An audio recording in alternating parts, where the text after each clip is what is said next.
What's up, everybody? Welcome back to part two of our massive World Cup preview with the designated players in MLS podcast.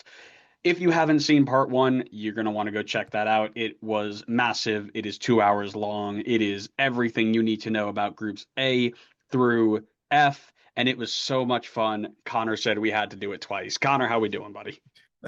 I did not say we had to do it twice. I Actually, as a actually matter of fact, I told you we should treat it like a run and aim for a PR. That's what we should No, do. well, and that's why I said, I go, hey, maybe we should cut this down a little bit. And you're like, absolutely not. All I want to do is spend time and talk about soccer. And I would actually rather do 3 hours instead of one. So we're going to drag this out as long as physically possible just for you. Well, I think it would be very easy to drag it out for 3 hours, to be honest with you, It would be. considering how the last one went. We could go really, really deep into these. And we will for some of them, but not for all of them because we don't want to overload you and overload content. I kind of was starting to plan out some of the clips and stuff, and it's going to be a lot over a short period of time. So we're here talking Group G through L today. It is exactly like we did last time. So we're going to talk about some of the current form that they're in, the coaching staff. We're going to talk about some players to watch and some other things tied into that. But before we do that, we're going to talk scarves of the week. What are you rocking? We're going to be talking about Penguin today. And because of that, I brought out the scarf for the best team in Penguin. Maybe not this season, but maybe not the next 15 seasons, but when all these 16-year-olds we're buying finally pan out, you better watch out. You guys are a fraud club. You missed out on Europe. I hope that does something where you're going to have to get some points deduction or something because you guys have spent so much money on useless players. We're also Usually, talking about. Go, usually go ahead. whenever we miss out on Europe, we go and win the league the next year. Last time we finished around this position, we did that. Usually, when you miss out on Europe, you fire 15 coaches, you sell yourself a hotel to make sure that you're compliant, and then you go on and do something silly. We're also Well, we've already done the first two. talking about some oil money here. So I got a Saudi Arabia scarf, which is pretty neat. Saudia. That's I've, pretty I've nice. I never like seen it that called actually. Saudia. I've seen Saudi Arabia, but not Saudia. That's kind of neat. It's abbreviation. Yeah, shout out little brother for that one. That came on with a whole bunch of other kind of quick $2 scarves, and they made the wall, so can't complain. All right. If you don't know how this works, go check out any of the clips or go check out last episode. And then if you're watching this after Tuesday, go watch any of the clips that we're posting as well. Each group will have their own clip so that you can watch things in short form instead of long form. We're going to go to Group G. It's got Belgium, it's got Egypt, it's got Iran, and it's got New Zealand. I tell you what it doesn't have though. It doesn't have triple G. It doesn't have Triple That's G. disappointing. Yeah, it was awfully close for sure, but this is going to be a really, really tight group. You've got three teams inside the top 30, and then poor old New Zealand. Oh man, those poor guys. I say we always start kind of with the quote unquote front runners. That'll be Belgium. So let's start there. A few cycle ago, this was the dark horse team, right? Everybody's like, "Oh, watch out, they're going to be big. They're coming into a golden generation, right?" They got to the quarterfinals, then their golden generation, where they were the favorites, they got to third place, so good on them. And then it seemed like all was lost when they got grouped in Qatar. Now it's their fourth straight appearance. They look to add many new faces to the team and go to places they've never been before. They actually have announced, or maybe they didn't personally announce it, but when we were doing some research, some of the websites we were using to track the rosters themselves actually went out and said the end of the golden generation. Now it's time to turn the page. They're led by 62-year-old Frenchman Rudy Garcia, and they qualified by winning UEFA Group J over Wales, North Macedonia, Kazakhstan, and Liechtenstein. In 2026, they smacked the US 5-2 and they tied Mexico 1-1. How do we feel about Belgium's chances turning the page heading into the World Cup? Yeah, Belgium's always a really interesting team because on paper, they've been like one of the most talented teams in the last, I don't know, maybe decade at this point. And yet they always seem to fall short every single time. Like, I mean, I'm not the first to say this, and there's plenty of like YouTube videos and stuff on it, but it is a golden generation that just could not piece it together to get to the final stage. And this might be that last chance for a lot of them. De Bruyne and Lukaku. I mean, you already lost Hazard, but you got De Bruyne, Lukaku. I didn't even know if they're actually, I should probably check if they're They are. even in the squad. I know They are. Lukaku is. I didn't know about De Bruyne. KDB is there too. Yep. This is your like last hurrah to try to like salvage anything for this golden generation. And it's not to say like the next group of guys coming in isn't going to do a good job. I think there's still really good players on this team that aren't like on the brink of retiring. Um, but if you want to try to get anything out of this quote unquote golden generation, this is your last chance. And I mean, this would be a way to kind of right all the wrongs, to be honest with you. If you can win one World Cup with your so-called golden generation, I think you've won. I think your golden generation has panned out. I mean, this is the competition that every team wants their national team to win. So, um, but This if we're talking, sorry, before you do that, I was saying this feels very Seattle Sounders, right? If we're doing an MLS comparison, very much like you have this core group of players that have played together forever and you're on their last legs, right? It's like, okay, how much longer do they have? This, of course, is going to be their last World Cup together. And I imagine a bunch of them are going to say, you know what, we're not playing anymore after this. This is it. And again, guys like you mentioned, Eden Hazard, that another guy, one of the few players who left Chelsea and ruined his career instead of came to Chelsea and ruined his career.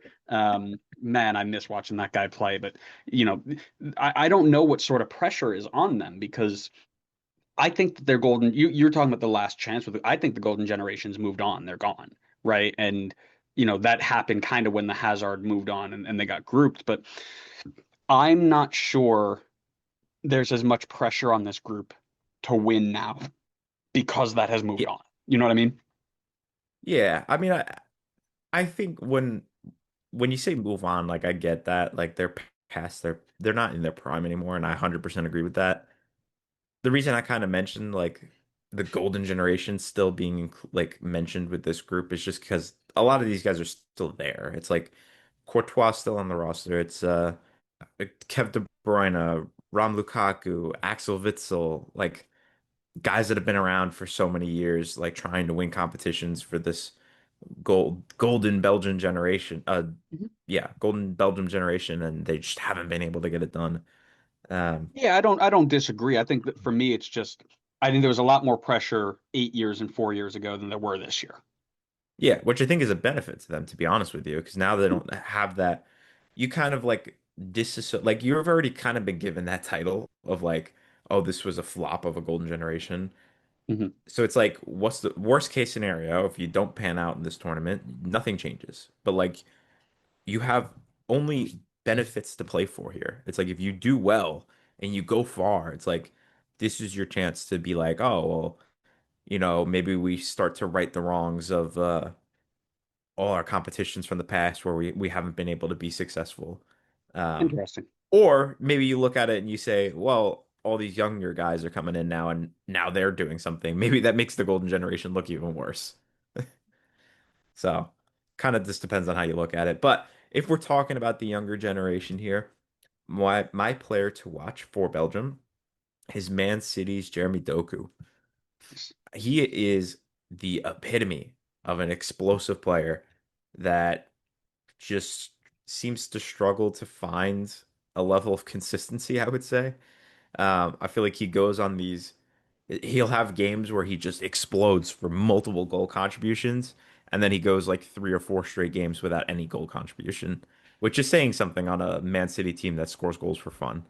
But that being said, to have a player of that quality that can blow up like that is massive, especially for a tournament like this, because that's all you need. You just need him to come through like that for one game, and that probably puts you into the next round. It's like that's all you need. And then, obviously there's a lot of other talented players on this roster, but it's like, let's say they're going up against Egypt and Jeremy Doku has an amazing game. He's got a goal and 2 assists. Belgium win. It's like, all right, on paper, Belgium has enough. They should be able to coast by New Zealand. Now you're looking at 2 wins already. You're already going to be through at that point. Like there's 0% chance you're getting knocked out. 2 wins, you're already going to be in the next round. that's all you need. It's like maybe the rest of the team has a bad game, but if Jeremy Doku comes through and just balls out, he can carry your team to a win, and a win is so important in a tournament like this. This isn't the Premier League regular season where you got 38 games across the season. You have to try to win every single game here. So he's my player to watch because I want to see like, are we gonna get him ghosting for a few games, or is he gonna come and just tear things apart? I do love a bit of Jeremy Doku, man. I think he's a great little player and very much on board with what you're saying. I think he's got a lot to prove in terms of his consistency and if he can do it at the highest level with the national team. But talking about their squad in general, right? They left Hugo Kuipers home, the best goal scorer in MLS right now. Criminal, right? Which means no MLS players to watch for those of you who are wondering. But there were a ton of names that were meant to be massive who turned into solid but not quite world-beating players, right? That's what Belgium to me was, right? This golden generation that fell short, which by the way is pretty much where the US is headed right now with their golden generation, but they're all surrounding Kevin De Bruyne, who is obviously the main man in the group. He's going to be running the show. I miss watching him play week in and week out. I mean, I never watched him play week in and week out, but you know what I mean? Just miss seeing him play at the highest level. I'm more interested in his midfield supporting cast. Eyes for me are on Yuri Tielemans, right? So if you remember him, he scored a goal for Aston Villa in their European not in tournament trophy, right? What do you call that? The Europa League. That's right. The participation trophy. Sorry, just want to throw that in there. But he's been a rotation piece for Villa this season, right? He made 24 appearances in league play. He had 4 assists, mainly due to some injuries, but he hasn't had a full season, week in and week out. So when he's fully healthy, he is that out and out starter. But is he going to be 100% fit and is not having a full season of playing under his belt, because of these injuries, going to impact his contribution? I'm very interested to see that because as much as I love KDB, he needs help around him. He can't do it all on his own. All right, we'll go then to the 29th ranked team. Oh yeah, by the way, Belgium, ninth ranked overall. Forgot to throw that in there. Egypt is 29th overall, and they are making just their fourth ever appearance after qualifying by winning the African Group A over Burkina Faso, Sierra Leone, Guinea-Bissau, Ethiopia, and Djibouti. Their most recent appearance was in 2018, and in 1934, they got to the round of 16. But then they went out in the group stages and in both of their other appearances. Technically, they've never actually won a World Cup match. They had a couple of draws that got into the round of 16 in 2024. So they're looking to change that under leadership of 59-year-old Egyptian Hossam Hassan in the 2026 season. They've announced a provisional roster, but it was only 26 players long. So one can assume that this is it. Not a ton of MLS representation because who was the guy who played for LAFC back in the day? Omar Hamdi? I'm gonna look that up while you tell me what you think about the Egyptian side. Yeah, I mean, I think when you Higazi. think Higazi. I think it's Higazi. when you think of Egypt, right? Like your mind goes to kind of one player in particular, right? Everybody's going to think of Mo Salah. Rightfully so. I mean, the guy is an unbelievably good player, but Egypt have had solid players outside of Mo Salah. Um, and I think one thing that could benefit them is the fact, and you've mentioned this, I think we talked about this with Group A last episode. A lot of these guys are playing in the same league. Hell, a lot of these guys are playing on the same team. Mm-hmm. So a lot of familiarity with one another. And then you could still rely on your stars to kind of take over when you need to. And it's like, all right, we can solidify the spine and we can solidify the defense and just make sure, we got good chemistry. Like, yeah, sure, maybe we're not as talented as Belgium, but we know our system. We know how to play with one another. We have good chemistry, and then we can just rely on Mo Salah and other players in the attack to just kind of go do their thing, be the star player that is at that Belgium level. So Egypt could be a very dangerous team in this tournament. Um, but that being said, on Mo Salah, my player to watch is actually because I think he's got some good help this time around. And I've gone for Omar Marmoush out of Man City, who has been somebody that I really just did not know about at all before he moved to Man City. But let me tell you, I mean, if you're getting picked up from Man City and you're, part of the first team, and yeah, he wasn't really a starter from the looks of it. Seems like it was a lot of bench appearances, but still, I mean, you're in and around the team. You're getting, I mean, he made 36 appearances in all competitions. So clearly he's like getting involved. He's in and around the team. That to me is a sign of his talent. Like they've recognized that his talent level. He finished with 8 goals, 3 assists in about 1,400 minutes played for Man City this season. So maybe not a lot of game time, but seemed to be pretty productive when he was out there. And I think he's going to be huge to help Egypt and not just put all the focus on Mo Salah. I think that'll be massive. He's now you have to give this guy some respect, right? You can't just be like, we're going to put all our focus on Salah and that should be able to shut down Egypt. If you do that, I think Marmoush is going to make you pay for it. So I think this feels like I know Egypt's had good players in the past. I think of like Mohamed El Neni, but this feels like the first time Salah's like truly had significant help in the attack at a World Cup. I mean, I guess it's technically it might be Salah's first World Cup, but I'm just thinking like any competition level wise, this feels like world stage first time I've seen like Mo Salah get some help like this in the attack. So I'm really excited to see how he can contribute, how he can take some pressure off of Salah and maybe unlock him a bit more in this in the World Cup. Shout out Troy for letting me know all about who that is because I didn't know at all who he was until, Troy brought him up in all of his TikToks and stuff. Um, for the life of me, I can't find this LAFC center back. It's killing me. Maybe you made it up in your head. No, maybe it was one of those things where he like signed on and then moved on really quickly. I have no idea. And maybe it wasn't LAFC at all. Somebody in the comments help me because I'm positive he was I there. I will take a look while you go through your player. I'm it's just killing me. I swear he exists. But I don't know. Maybe I'm wrong. Anyways, for me, it is going to be a very interesting pick for me. So again, my players to watch are not the guys who I think are going to be big. Almost most of the time are not going to be big contributors as much as they are going to be. I wonder what's going to happen with this guy. And for me, that is Hamza Abdel Karim.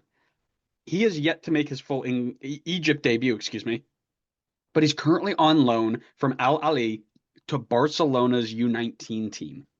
He's only played 9 total games of football in his entire pro career at just 18 years old for 362 minutes, and now he's at the World Cup.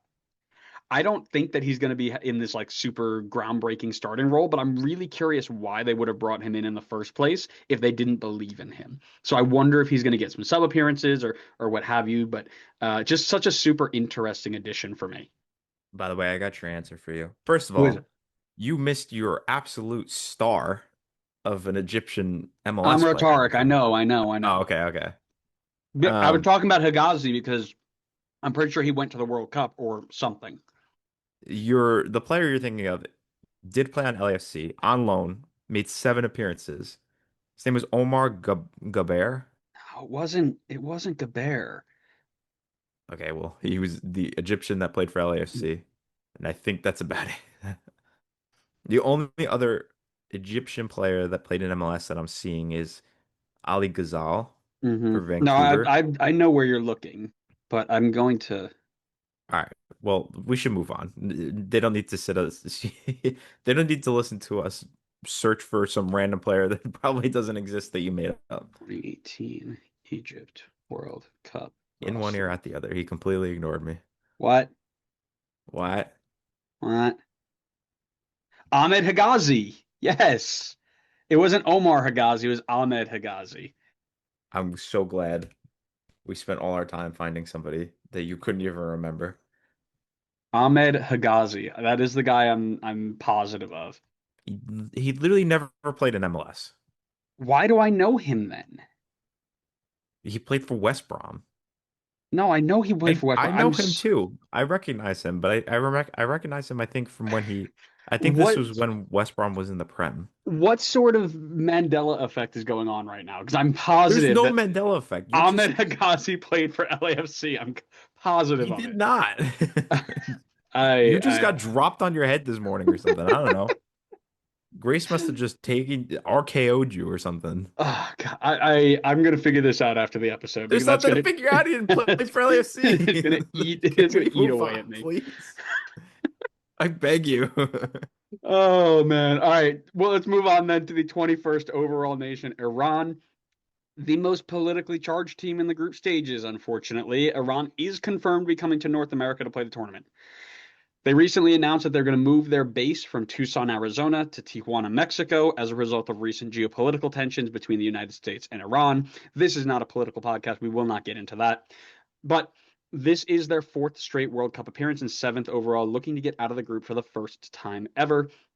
Of course, in 2022 in the US's group, missing out on the final game. They got here by winning the CAF third round Group A over the UAE, Qatar, Kyrgyzstan, and North Korea.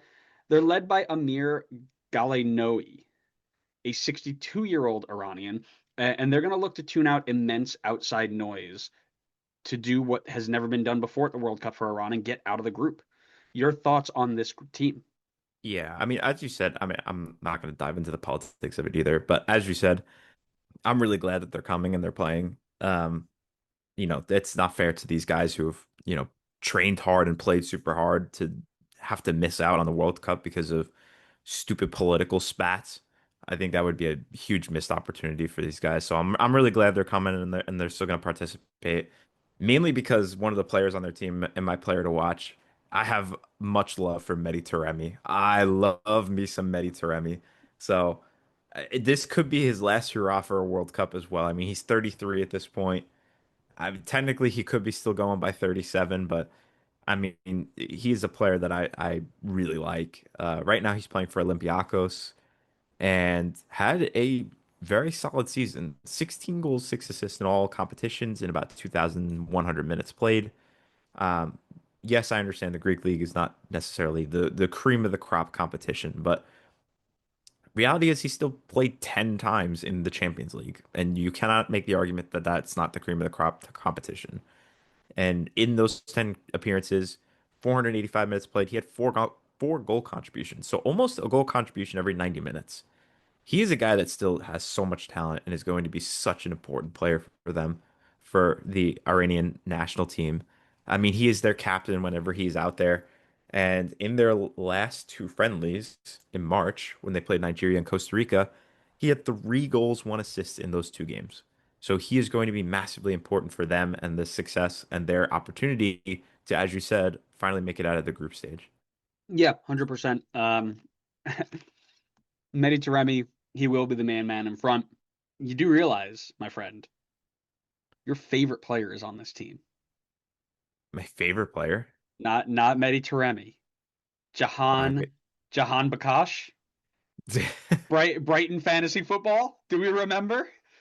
Do we How know? could I forget? You guys literally never stop talking about it. For those of you who don't know, which is probably most, we used to play as a group, me and Connor and the buddies, we used to play fantasy Premier League. Connor was still learning the game or thought he was being big brained. And he applied a triple captain to Jahan Bakash, and I know I'm pronouncing that incorrectly, from Brighton to get a whole whopping 2 points on a double game week. Listen, okay? Here's the thing. I was already behind in second place. I needed to do something different. If I just triple captain the same thing as Matt, who's in first place, I make zero roundup. So I had to try something different. This was late in the season.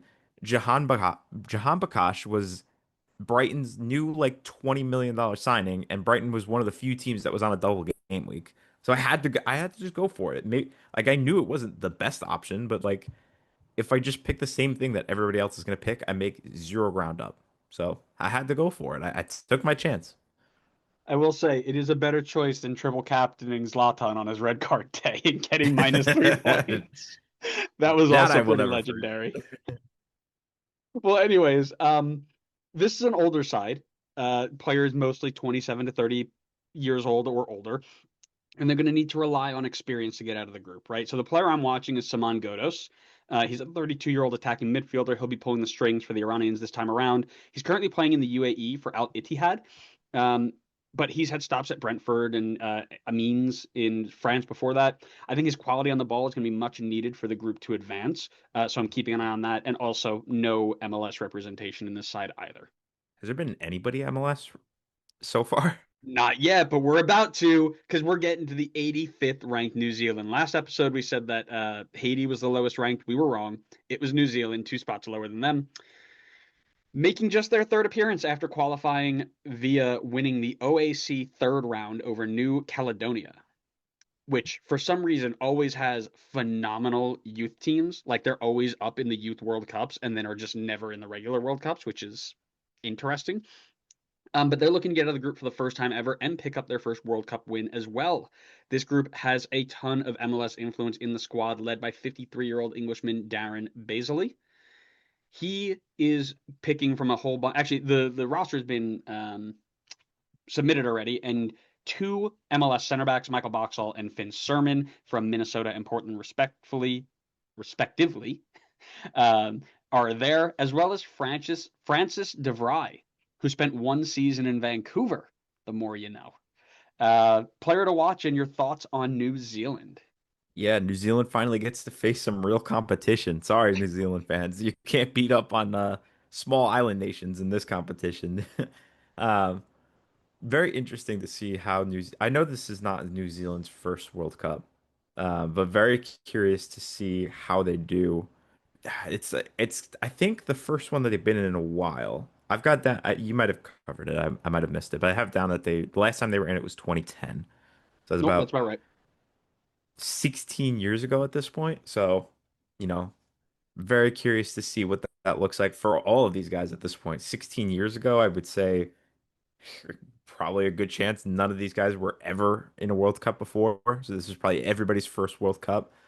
Very interested to see how that plays out. I know they're not the only team. There's plenty of teams that or I should say nations that this is their first World Cup ever. So obviously none of those guys have been in a World Cup before, but for me, there's really only one man you focus on here as your player to watch. He's gonna kind of make or break New Zealand's pipe dream shot of getting out of this group, and that's Chris Wood. I mean, the guy that everybody knows for New Zealand, right? Like he's done super well at the club level for his career and has been like the main guy for New Zealand for a long time. I mean, he's got 88 appearances for New Zealand. He's got 45 goals. Honestly, I expected that number to be a bit higher, to be honest with you, but um, going to be interested to see what he brings to the table because he was not a consistent starter this season for Forest. He got about 1,200 minutes in all competitions, 21 appearances. He had 6 goals. He did go through an injury spell, which I think is what hurt him in getting consistent game time this year. He had a knee injury that put him out for a long time, I think like 22 weeks. So, very interested to see what he looks like coming back. Since he came back from the knee injury, he made 7 appearances and he only had 1 goal. So, he's going to have to pick up that form if New Zealand really want to make a shot at getting out of this group because I think if he is struggling, New Zealand is going to be struggling. Yep. I mean, listen, that's always the one that's right in front of you. By the way, on the roster last year to this year, or last time to this time, Tommy Smith, who plays in England's fifth division, I think. Chris Wood was also there in 2010, Wow. and I Chris Wood believe, was there in 2010. I guess that makes sense. He was probably like just starting out his career about then. yeah, and I believe that is it. Everybody else. Oh, wait, hold on. Oh, no, no Winston Reed this time around. Rats. But yeah, that's pretty much it. Those two were there.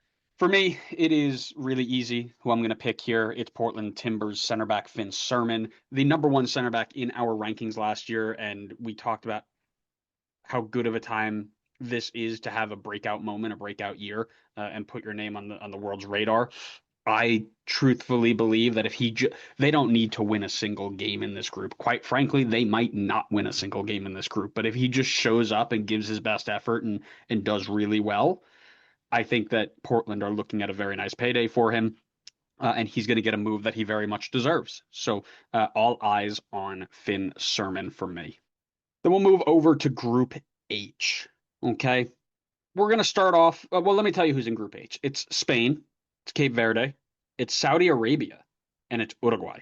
This is one of the more spaced out in terms of rankings. You've got the second ranked, the 69th ranked, the 61st ranked, and the 17th ranked team. So there are two haves and have-nots, Davids and Goliaths, if you will, but it is the World Cup. Anything can happen. We're going to start off with the second-ranked Spain. One of the favorites of the tournament, of course, world-class talent all over the park. Anything less than a very deep run, to the semifinals or farther is going to be disappointing for this group, I would have to imagine. They qualified by beating out Turkey, Georgia, and Bulgaria to top Group E of the UEFA qualifying, and they haven't missed the tournament since 1974. They won the 2010 iteration, as we all remember, and they will try to repeat that feat again in the US. Luis de la Fuente actually did just release his final roster this morning as of recording on Memorial Day on the 25th. Very, very talented players that have missed out, but most interestingly, not a single player from Real Madrid's side in the team. So unfortunately, they choose not to bring in, guys like Pep Biel who are just torching MLS. They decide to go with some kid named Lamine Yamal, whatever. But what are your thoughts on this group? Do you think that this is the team that's going to win it all? I mean, they got a really good shot. I think they're definitely. I talked about this last episode with the like tiers of the different teams, and I had talked about I think Netherlands being like a tier below the championship tier of teams. Mhm. Spain for me is in that championship tier of teams. I mean, they have to be competing, and if they're not, then that's a disappointment. So the pressure's on for them, and maybe this is a situation where, as the saying goes, pressure makes diamonds. Oh, Um, but speaking of that kid that you're talking about, he is actually my player to watch here. I've wow. gone for Lamine Yamal here. Never heard of Obviously, him. I know, never You heard of know, him. For I don't know if you've heard, but they've actually just made this known that they basically, Lamine Yamal is just the Spanish Julian Hall. I don't know if you started hearing that on the streets, but that's what I've been hearing recently. yeah, for anybody listening, just so you know, I don't agree at all with whatever comes out of his mouth. So if you Oh, wanna cut. just DM me, DM me, Cut that. and I'll let you know where he lives, and you can go I don't know, egg his house or Yeah, something. but in 3 to 5 business days, he doesn't do the whole responding on time thing. So, Yeah, yeah. I mean, listen, he's not moving anywhere anytime soon. So 3 to 5 business days, he'll still be there. So just let me know. Um, you can go get him for stupid takes like that. Anyway, Lamine Yamal, significantly better than Julian Hall. The reason I pick him is because obviously we know the talent's there. Like he's 18 years old and he had 40 goal contributions this season in all competitions. First of all, he played 4,600 minutes this season. That's yeah. insane. This guy has been absolutely just playing every minute possible for them. Um, so kind of two sides of the coin here, right? So some of it I'm curious to see how he performs having played so much this season and not really getting an opportunity to have a significant break. Is there going to be fatigue for him? Is there going to be like I don't think he's played this amount of minutes before. I was just actually flipping through. Oh wait, I actually may have had the wrong season up. Yeah, I did. Okay, apologies. I had the wrong season up. I had his 24-25 season. That's where he played 4,600 minutes. Still had 40 plus goal contributions this season, but only 3,700 minutes played. Still a lot. Don't get me wrong. That's still a lot of game time. Um, but curious to see if he still has any of that fatigue going into the World Cup. And also just to see like what he looks like in these massive, like these super important big games. I know it's not his first, considering Spain won the Euros, I believe, in 24, unless somebody tells me I'm wrong on that. And he was massive down the stretch for them. I mean, he had a goal contribution in all of their knockout games. So I don't necessarily think the big moment will phase him, but at the same time, at least to me, and maybe this is bias, but the World Cup is a different beast from the Euros. The Euros is a big competition. Don't get me wrong, but the World Cup is a whole different beast. So I'm curious to see in his first World Cup, do the lights get too bright for him in some of these big games down the line? All right. Since you opened the door, I'll walk through it. All right. You tried to compare Julian Hall to Lamine Oh, Yamal. hold on. You compared Julian Hall to him. You're right, I did. And then you said Lamine Yamal much better than Julian Hall. So let me Correct. just step through the door here. Okay. Here, what'd you mention? La Liga, Euros, World Cup. How many MLS Next Pro championships does he have? Oh, that's right, none. How many goals does he have in MLS this year? Oh, no, he just has 40 goal contributions in a three-team race league. Ooh, scary. You know what he can't do? Score on a 100-degree Thursday night in front of 2,000 people at FC Dallas. That's what I'm talking about. That's what we're talking about. Okay? So don't give me this better than Julian Hall nonsense. I will not have it against my agenda. You and your agenda, you're I will ridiculous. not have it against the podcast agenda. I'm gonna And take your agenda and I'm gonna light it on fire.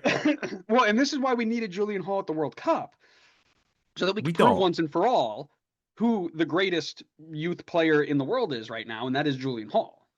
But instead, Pochettino needed to protect the narrative that Europe is clear, and he's actually a double agent, clearly. Can you just tell me who your player is? I love the fact that we can spend $20 and put out just put out to the world these opinions. Yeah, that your little Julian Hall rant just cost us 15 cents right there. Anyways, for me, I'm actually keeping more of an eye on a situation again versus a player similar to Canada. I'm more interested in what the situation in goal is going to be. David Raya won the Golden Glove in 3 straight Premier League seasons and is, part of the Premier League winning side, championship, whatever.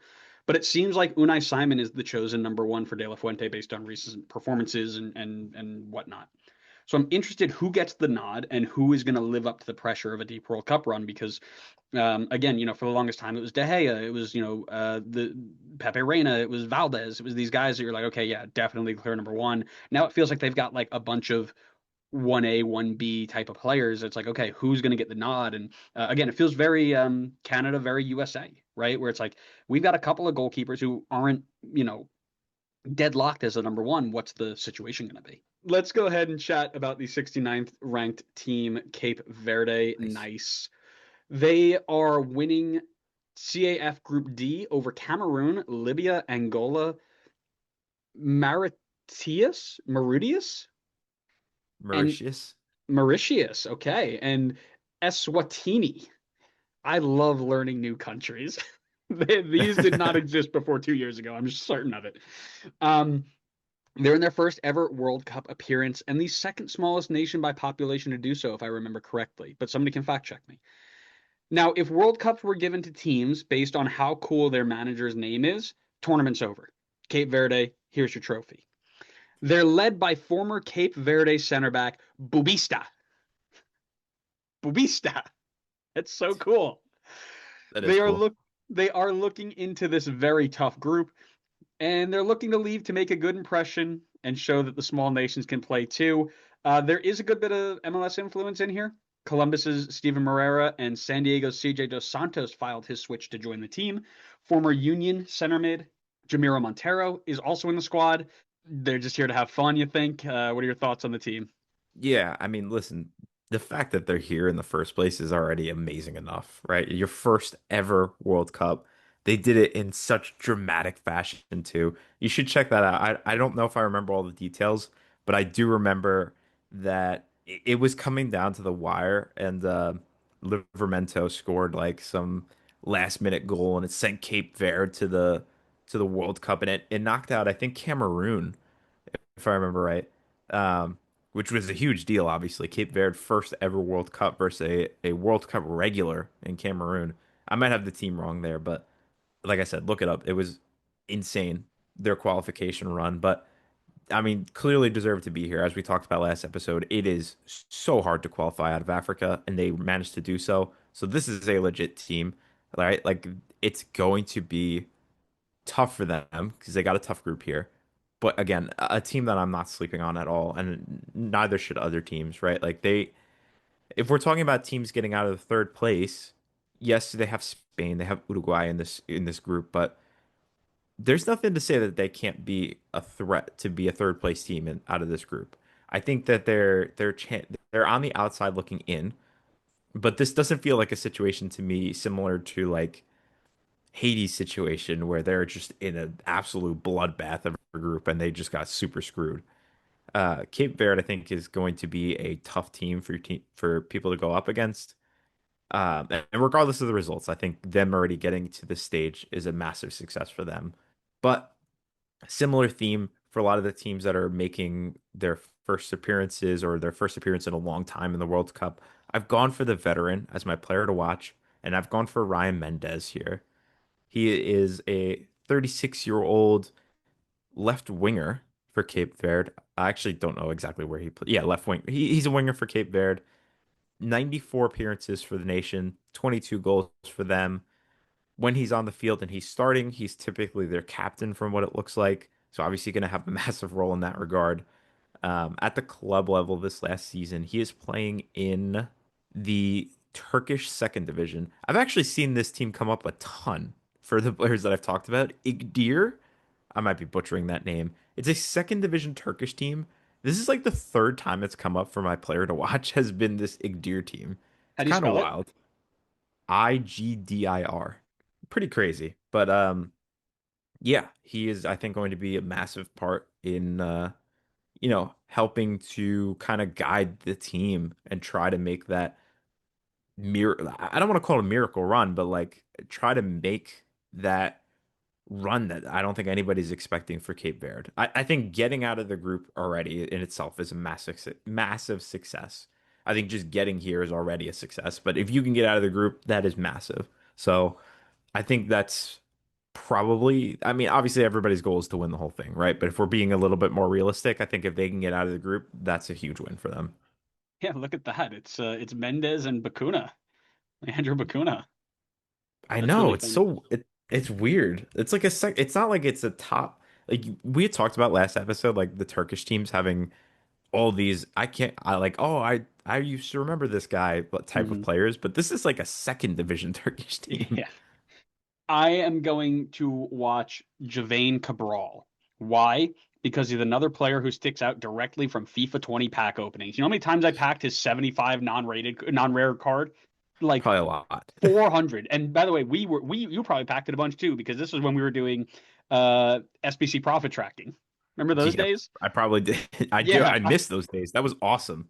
they were great, weren't they? They needed to Um, bring that back. That was actually like some of the best times on FIFA. literally, I could grind menus for days. But anyways, um, the Cape Verde flag, it stood out to me brilliantly. But yeah, he spent most of his career in Portugal. He's currently on 7 goals and 1 assist in 27 Liga Portugal games for Estrela. I think that if this team is going to have any success going forward, it's going to come through him. So I think he's going to be a big part of the attack for this side. All right, we're going to go over to the 61st rated Saudi Arabia. Scarf represent. Um, they're making their seventh appearance in their third straight, looking to get out of the group for the first time since 1994. Coincidentally, it was also in the US in that year. They got here by winning the CAF fourth round group B over Iraq and Indonesia, and now will look to make a good run in this year's tournament. Led by 56-year-old Georgios Donis from Greece. Donis from Greece. This is another older side that's going to rely on experience to get results. Unfortunately, no MLS players here as well. This seems very much less MLS heavy in this side of the bracket. But talk to me about what you think about Saudi Arabia and maybe give me a player to watch. Yeah, I mean, Saudi Arabia made their name. Well, I shouldn't say made their name, but like made their World Cup name last World Cup cycle by having that massive upset of the champions, mind you, Argentina. Still crazy Mhm. that that was the case, but I mean, I think that's going to be their goal again this time around. I mean, they got another tough group. This time around, it could be Spain, but clearly, I think they've taught people from the 2022 World Cup that you cannot take this team lightly, or they will beat you. This is not a team that you could just kind of gloss over and just be like, ah, whatever. This will be a day we can kind of like take our foot off the gas a little bit. If you do that, they will make you pay. And one of the players that I think is going to have a role in that, and again, I think Saudi Arabia has not announced any sort of roster yet, so potentially don't know what that's going to look like for them. But I think this guy's going to be in there. 34-year-old Salem Al-Dasari out of Al Hilal. He seems to be their captain when he is starting for them. Another winger seems to be a theme for me. In the Saudi Pro League this last season, he had 10 goals, 10 assists in all competitions in about 2,400 minutes played. I think he's going to be a big part of that attack. He's clearly a leader. He is the captain on Al Hilal as well. And that is a team that is stacked with a lot of talent. So like he knows at this point as a captain how to manage egos. Um, or he's learning at the very least. Not to say that there's going to be guys on the Saudi Arabia team that have massive egos, but again, I think he's getting more experience as a leader, as a captain. I think that's going to be massively important for them, especially as they're going to look to make upsets over Uruguay and Spain. I think Saudi Arabia has a very decent chance to be a third place team coming out of this group at the least. If not, maybe higher. But that's kind of where I see it for them. And I think Al-Dawsari is going to be a big part of that attack and a big reason if they do go through as a third place team or even higher. To me, I think he's going to be a big reason why. Man, I was so pissed. That Argentina Saudi Arabia game was a 6 a.m. kickoff. I woke up, I watched the first half, fell straight asleep, woke up at the final whistle and missed everything. I was so pissed. Um, Well, you won't have that this time around. yeah, instead I'll have to stay up till 12 instead. Um, You're used to that. You watch West Coast MLS games. actually, I really don't. I fall asleep halfway, maybe No, I halfway know you through them. don't. I know you fall asleep. You're I an old wish I man. could. So for me, it is actually a player who stood out in 2022, and that's Mohamed Kano. He is also from Al Hilal. He's a center mid, and I loved the way he played the game in the 2022 campaign, including that win over Argentina. I think he's the type of midfielder I like to coach and to work with and to teach because he just keeps it so simple, right? Doesn't try to force things, switches the field when he can, pushes forward when he has the opportunity to, rarely loses the ball. He was one of my favorite players the whole of the 2022 group stages because they unfortunately didn't get out of the group stages. But I think that he's 4 years on.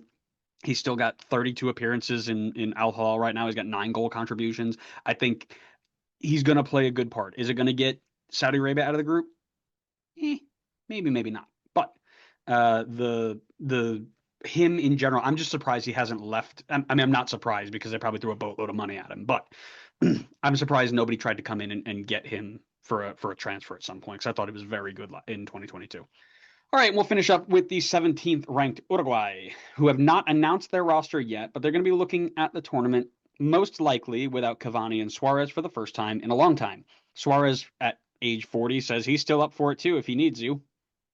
I wouldn't take him, but two-time winners in 1930 and 1950. They're in their fifth straight appearance and are looking to make a step up from last year's performance where they failed to get out of the group. Who correctly predicted that? I did. Don't ever forget it. They're led by legendary Argentine manager Marcelo Bielsa, and they too have a ton of top quality players to choose from in their team.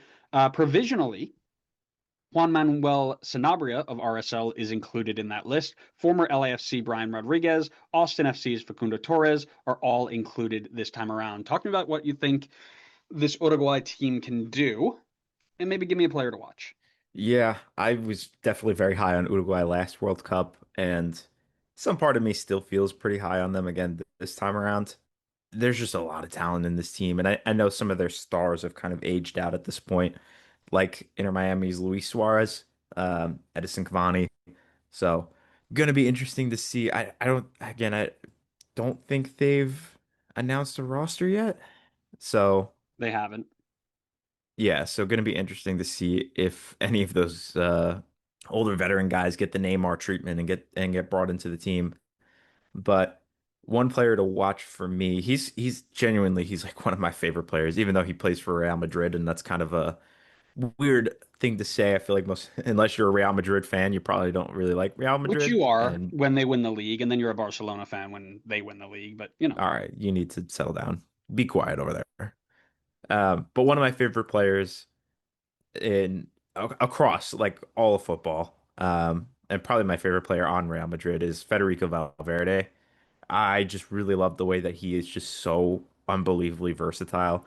You ask him to play anywhere on the field, and he's getting the job done. I think he originally came to Madrid as a midfielder and now makes his name a lot of the time as a right back for them and has done it so very well. He is Real Madrid's captain, for those that didn't know, me included. Um, he's your favorite or at player. least yeah, I didn't see he said he was my favorite Real Madrid player. That shows you how much I follow Real Madrid.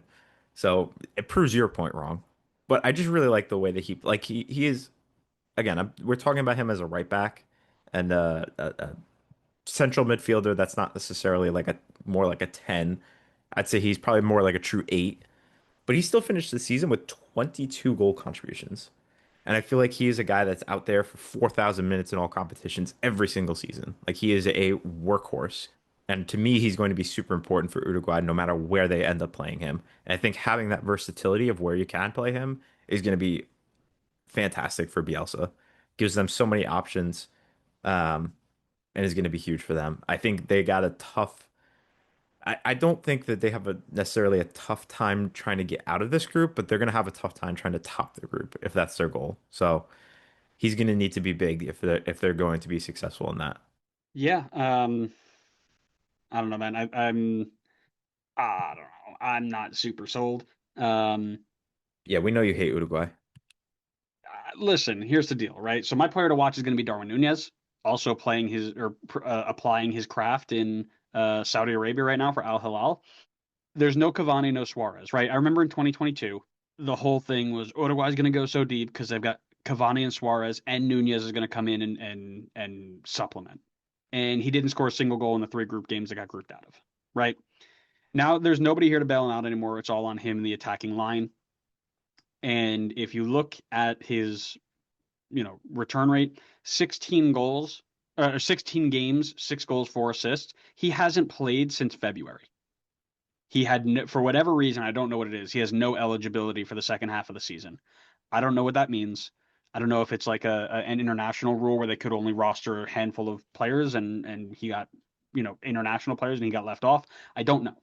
But he's playing at a lower level than he was the first time around. He hasn't played in months, and now most likely he's going to be the guy that they turn to say, "Go get him, champ." And I love the look of it. I mean, we'll see. We'll see what happens. I'm ready for prediction time when we get to that. Oh Interested to man, see what yeah. you Make say. sure you're following so you can see that because that's going to be crazy. Yes, the U.S. is winning the group, and yes, they're going to go to the finals. Spoilers. We'll go to Group I here. It is France, it's Senegal, it's Iraq, and it's Norway. A very strong group. Starting off with the 2018 champs and the 2022 runners up, the first overall ranked in the world, France. They are back again in 2026. It's their eighth consecutive tournament. They topped Group D over Ukraine, Iceland, and the mighty Azerbaijan. Undefeated, as you might imagine, they're going to look to get back to the top of the mountain and make the finals for the third straight time under Didier Deschamps. This would be the first time any team has made three straight finals since Brazil in 1994 to 2002. You remember those Brazil teams? That's pretty impressive. Lots of talent in this squad, but not any MLS talent. So, first overall in the rankings, but last overall in my heart. Um, Talk to me about this team. Is this? I'm assuming this is probably one of your favorites for the group because they are, number one overall. That's kind of your thing. And then give me a player to watch. I'm loving the narrative. I love forming the narrative. It's great. We know you love a narrative. A Having been in narrative the and, South, and an agenda. Hook it to my veins. yeah, having been in the South for so long, we know where your narrative's heading. So we should probably get the mute button ready for you. But um, yeah, I mean, France is obviously in that same tier of teams as I was just talking about with Spain before. They should be title contenders. No question. They are so incredibly talented. You could take an entire team of players for France that did not make the team that would still be super competitive in this World Cup. So that tells you all you need to know right there. They're insanely talented. It's really just going to be a question of can they get the most out of the guys that they have on the roster. For me, the player that I'm going to be watching, I know you're in your head, you're going to be like, oh, he's going to pick Kylian Mbappe. Oh, Mr. Obvious over here. Yeah, did I do your agenda for you this time? No, but I love the way that you just jumped to it because you knew you knew who you are and you can put yourself in other people's shoes and be like, oh, this is how I portray myself. I love that. Yeah, well, It's great. I'm It's an great empath. self-awareness. I'm an It's great. empath. Yeah, it's great self-awareness from you. I did not pick Kylian Mbappe. I picked Michael Olise for Bayern Nice, great Munich, pick. who has absolutely torched this season. I'm honestly surprised that he's not getting Ballon d'Or shouts. because he had 53 goal contributions in all competitions this year. That's stupid. That's so stupid. And I get it. It's the Bundesliga. Bayern just run the gauntlet on the Bundesliga, but 53 goal contributions is insane. He had It's FIFA 22 goals. numbers. I know, it's quite literally FIFA numbers. He had 22 goals, 31 assists in 4,000 minutes played. Insane. I mean, he is arguably coming in the best form out of everybody on the entire France team. So to me, he needs to be starting alongside Kylian Mbappe in some capacity, whether he's on the wing or I don't know. He's pretty much solely a right winger, but I think you just have to figure out some way to get him on there, whether it's more of a 10 or if it's a winger, get him in there because he is going to be massive for them. They had friendlies in March against Brazil and Colombia, both of which France won. The game that Olise started, he provided an assist. The other game, he only made 12-minute appearance, so nothing there. But I'm telling you, if he starts up top with Mbappe, they have to be certainly one of, regardless of being in the group of the top competitors for nations, they have to be one of the favorites, like top three favorite. If Olise and Mbappe are starting in the attack together. So I watched Bayern play Benfica in the Club World Cup live, and at that game they had already clinched the next round, so they rotated. So they started this guy Tom Bischoff at right mid. Tom Bischoff is not a right mid. He's very bad. He's a center midfielder. He's young. I mean, I don't rate him, but obviously somebody does. Um, and they took him off and put on Elise for the second half. Oh my God. This dude is the best. He's the best player I've ever seen live. And he is the Yeah, he's best. so good. I wouldn't feel bad about saying he is the best player, best winger in world football. I don't think that's a stretch. I think that there are not many people who can do what he does. It's just so much fun to watch him play, dude. And it's one of those things like, yeah, it's Bayern. You can sit him for half a game and he's still going to come in and get 2 goals, 1 assist. But like, dude, he's just another level, just another level. I can't wait to see him again at the World Cup. For me, I'm keeping an eye on 20-year-old attacker Desiree Doué. He lit it up the Club World Cup last year and has had a heater in 2026. 8 goal contributions in 12 Champions League games for PSG, 13 goal contributions in 23 matches in Ligue 1, and already 2 goals for his country. I remember this whole thing about when PSG went and won the Champions League last year, and it was like everybody and their brother being like, "Why can't the United States develop somebody like Desiree Doué? This is why we need blah blah blah blah blah." And it's like this dude's a gem. Like he's one in a million. You don't develop these people; they just exist. And I can't wait to see him, be one of the better young players at the World Cup this year for sure. Ah, yeah, this team's gonna be stupid good. It's crazy. And it's one of those things like you don't want to pick them again, but like, come on, How could you not? right? It's if you're betting, it's a safe bet for sure. Yeah, Um, not to make this thing a 4-hour episode, but I got a little story for you I love actually. stories, man. So before I even really started to seriously follow football, um, I had really first gotten into it in the 2014 World Cup.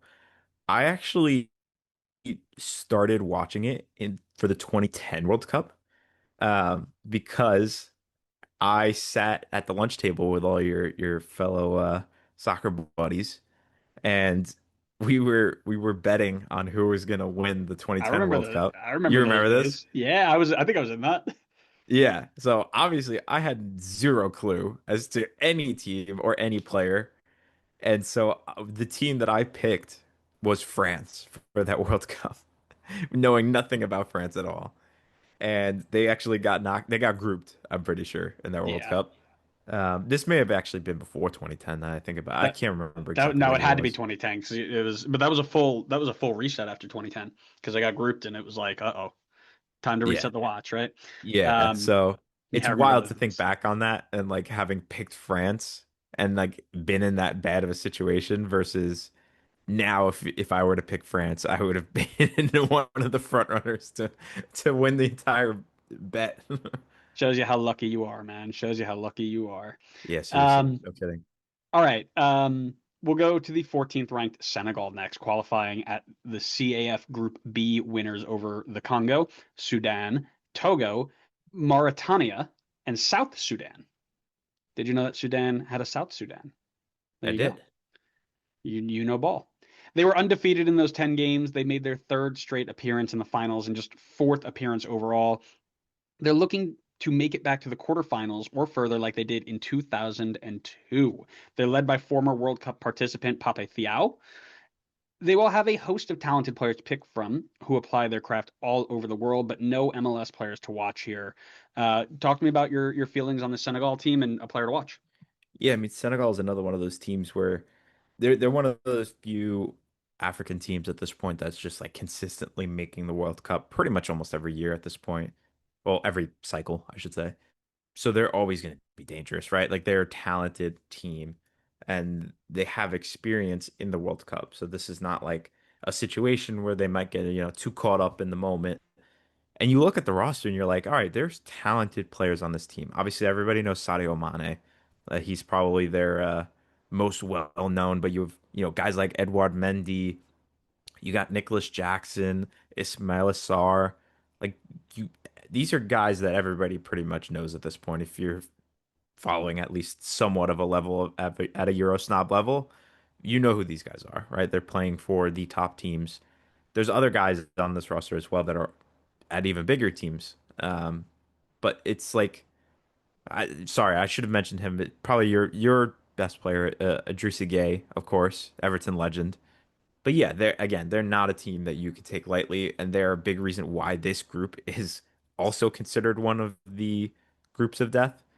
Probably a bit of an argument to be made between this one and the Brazil group that we talked about before. I'd argue this is probably a worse group, just considering at least like when we talked about I think it's Group C. When we talked about Group C last time, like Brazil hasn't been in the best form. Morocco has a head coach change that we had talked about. This feels like these teams are all like at their peak right now. Like we talked about France, the players that they're bringing in are insanely good.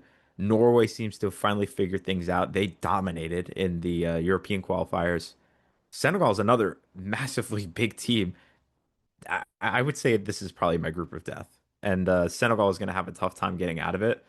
But 100% they got a very good chance at doing so. I think that they have the talent to beat Norway. I think it's going to be a tough task against France. And I think on paper, they're definitely better than Iraq.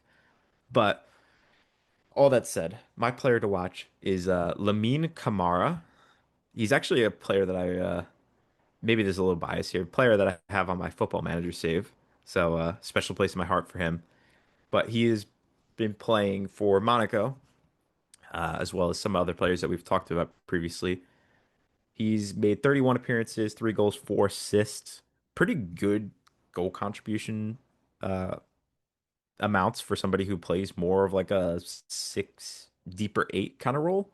And he played about 2,500 minutes for them this season. I think he's going to be coming in pretty good form. Seemed to have picked up a knock at some point earlier in the season, but looks to have been recovered from that by now. And has pretty much been playing like 90 minutes almost every week for Monaco at this point. So I think he's going to be a big player for them, especially in the midfield, because we know what they can bring in the attack with guys like Sadio Mane, Ismail Assar, Nicholas Jackson. But that midfield, I think, is a very underrated midfield.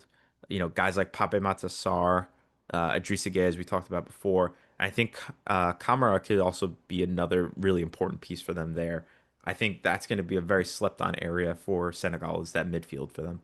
Yeah, no, this is a good group, right? It's definitely a good group.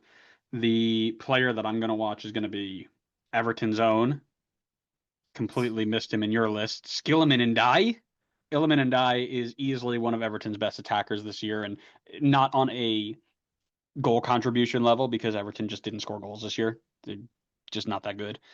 But with the way that he runs at players and makes stuff happens on the dribble, I'm not saying that the level is the same, but it's very much Eden Hazard at Chelsea-esque. He gets the ball, he runs at you, he makes things happen. He doesn't have the same success rate, of course, right? Goals and assists and things like that. But um, he likes to get at those players. He likes to cut inside, create chances for himself, for others. I'd love to see him do really well in this tournament because I think he's been underrated at Everton where, he was doing well and then Jack Grealish showed up and was like, oh, Jack Grealish is the best attacker. It's like, no, not really, not to me at least, but excited to see him maybe take a step up in the Senegal team this year. Well, not to you. That's why you're not the head coach. Listen, the only person I could never replace is David Moyes, so everybody else, And Bruce Arena, of course. Bruce Arena is irreplaceable. So Exactly. we'll go to the 57th ranked Iraq next. They are the joint last team to qualify for this year's World Cup, beating out Bolivia in the Intercontinental Playoff 2 to make it to the big dance. It is only their second ever tournament and their first since 1986 in Mexico. They're looking to get their first World Cup point this time around. So 0-3 last time. They're looking to try and get one this time. Led by 62-year-old Australian Graham Arnold, up against all odds to try and get out of this group, if we're going to be fair, as we've spoken about before. With Justin Meram retiring, there are no MLS players in this one, but give me your thoughts. See, can they get a point? Can they get out of the group? And then give me a player to watch. Yeah, this is going to be a tough one for them for sure. I mean, as I talked about before, they are not only are they in a tough group, but they're in a group of teams that really seem to be finding form and being in good form. It is going to be very, very, very difficult for them to get out of it. But again, not ruling anything out. It is a World Cup. All you need to do is shock a team for one game, and especially now that third place teams are going through, you've put yourself in a position to potentially move on to the next round. So I'm not counting anybody out. Absolutely not. But they have a long way to go with this group. It is going to be difficult. My player to watch, and it's somebody that didn't actually play in their August 25 and September 25 friendlies. So I'm curious to see if how much he's actually a factor in this team because they haven't announced the roster yet. So I don't know for sure if he's in there. But I've gone actually away from typically I've gone in positions like these for the veteran guy. I've gone for Ali Jassim. He's a 22-year-old winger, has made 35 appearances for Iraq already. In that playoff against Bolivia, he only played for 23 minutes, so curious to see exactly what his role is, but seems to be an up and coming winger for them. Seems to be exciting. He plays in the Saudi Pro League for Al Najma, um, where he made 24 appearances. He had 4 goals, 1 assist. Probably not the best result that you want to get out of your winger, but considering he's still only 22, I think there's potential for him there. And I'm excited to see what he can bring to the table for this Saudi team if he gets the chance to kind of be more involved in the actual starting 11. Doesn't seem like he has 35 appearances. That's kind of why I figured he was more of a part of this team, especially considering he's only 22, but seems to maybe not be in the current favor. So I'm curious to see what kind of role he plays for them. I have a update because I did not realize this had happened. Nashville's Ahmed Qasim has committed to Iraq. So he is in the running to be added to this group. And I imagine that if he committed there right before the World Cup roster dropped, it's because there's a decent chance he'll be there. So we might have some MLS representation in the Iraqi team if they release it. I imagine this is going to be a heavily defensive contest for Iraq. So I'm going to go focus on the goalkeeper, give some GK Union love to Jalal Hassan, the Iraqi goalkeeper and captain. Listen, you've got the entirety of the France team, all of that Senegal attack, and just this guy called Erling Haaland that's going to be shooting at you. Yeah, you're going to need to have your best month of your life to give yourself a chance to get out. He plays for Al Zawara in Iraq. And they finished fourth this season, so he's got some quality there. He just needs to get into some superhuman form to get out of the group. All right, we'll finish up with Norway. 31st overall. It is the return of the Hollands. Not Holland, Holland. The Holland Tunnel? Good one. Nice. Norway is back at the FIFA World Cup after a wild absence of nearly 30 years. After winning UEFA Group I over Italy, Israel, Estonia, and Moldova, this is their first appearance since 1998, back in the days when their line was led by a guy named Ole Gunnar Solskjaer. Now it's led by some blonde-haired kid called Holland, and they look to get past the round of 16 for the first time ever. 52-year-old Stale Solbakken is leading this group, a very talented group, to be fair, and is going to rely on attacking players to get them to new heights.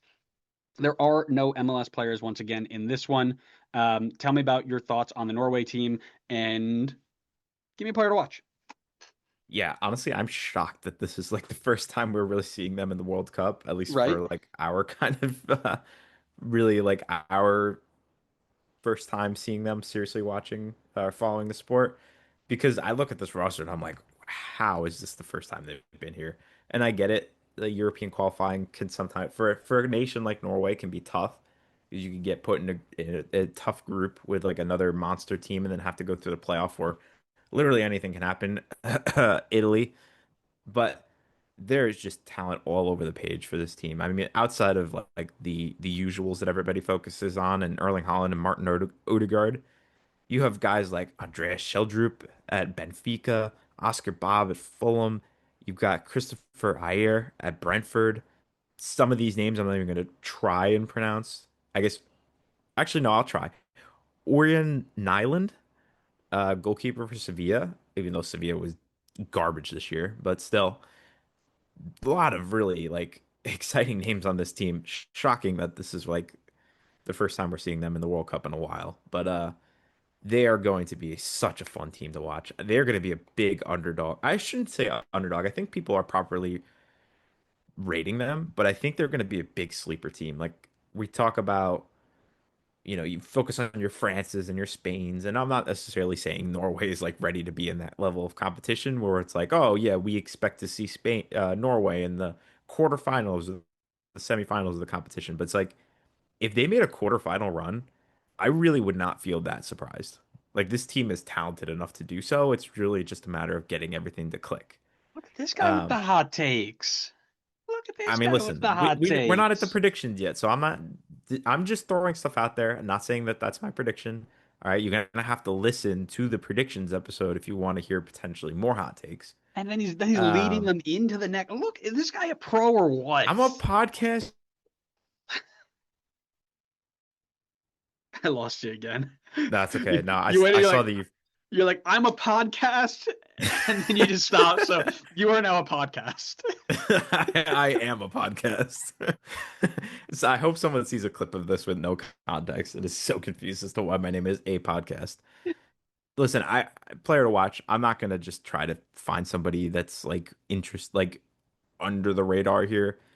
To me, if Norway is going to make that quarterfinal run or deeper run, everything's going to come through Erling Haaland here. Obviously, he is the name that everybody thinks of when it comes to Norway, but if he is playing at his typical Erling Haaland self, then the sky is the limit for Norway, in my opinion. I mean, he was playing really well in qualifiers for Norway, and they managed to top their group in a group that had Italy. So that should say a lot in itself. I mean, he was. I I actually just pulled up the numbers. It's actually mind blowing how much he was torching that World Cup qualifying group. I'm gonna do the quick math here. He finished with 16 goals in World Cup qualifying. Was that That's in 8 disgusting. games? In 8 games. How many of those I came against the Moldovas and the Estonias of the world? He had 6 against Moldova and he had 3 against Estonia.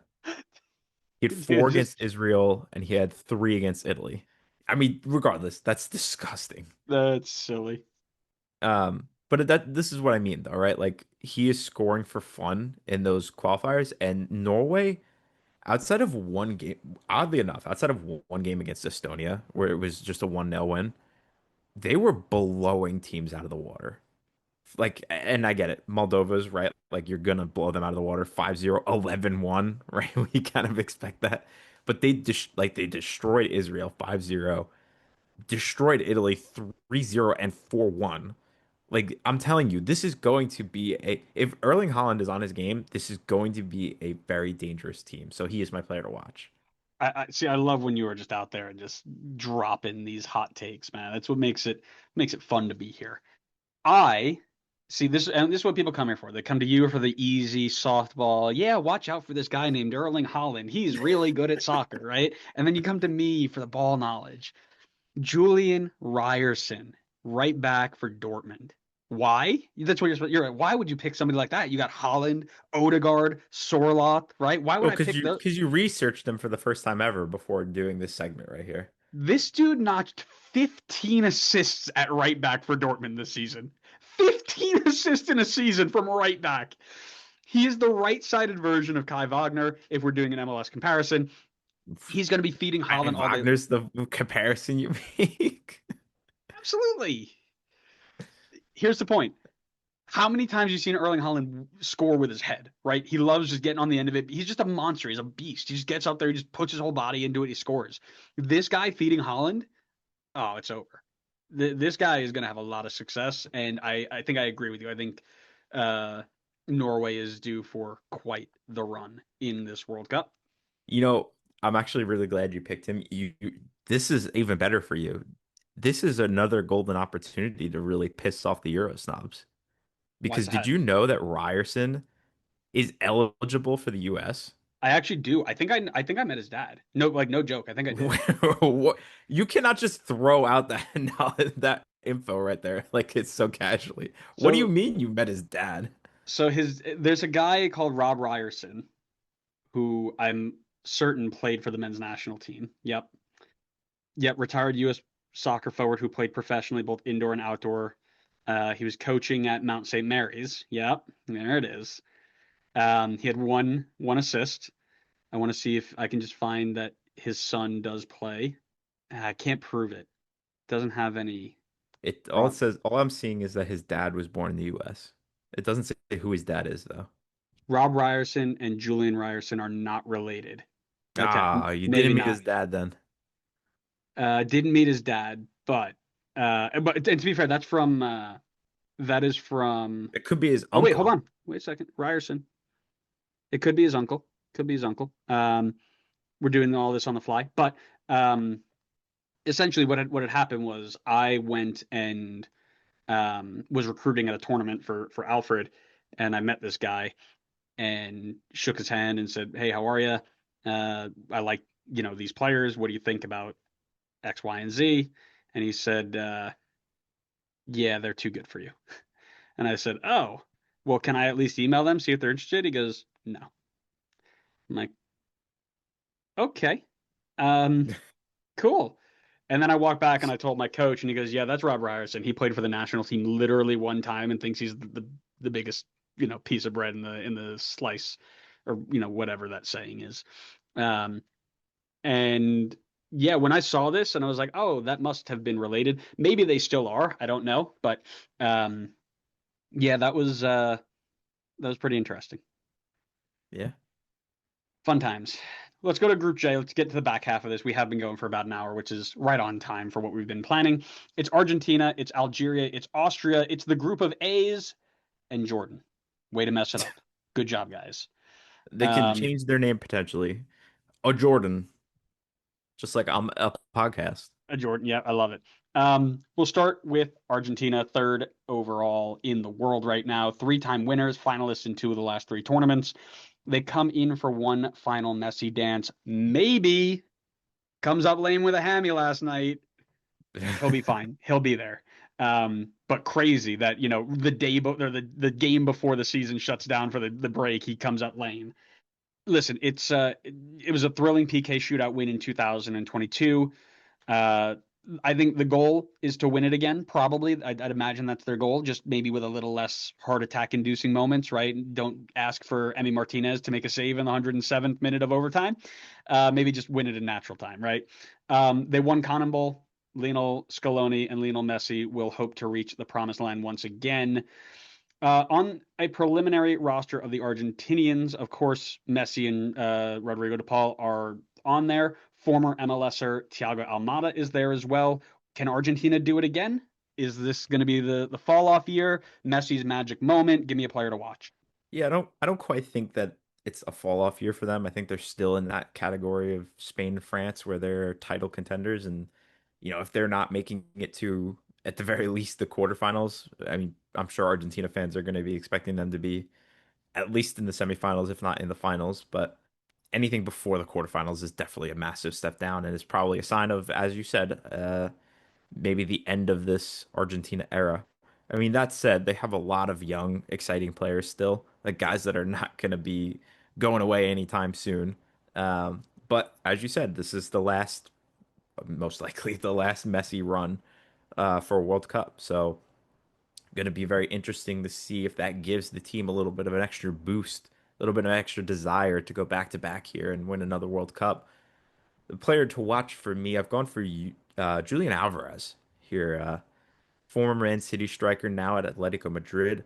Reason I've gone for him is I actually noticed from his stats from the current year, his best performances were in the Champions League. That to me seems like a player that steps up in the big moments and likes to play in these big competitions. And what bigger competition is there than the World Cup?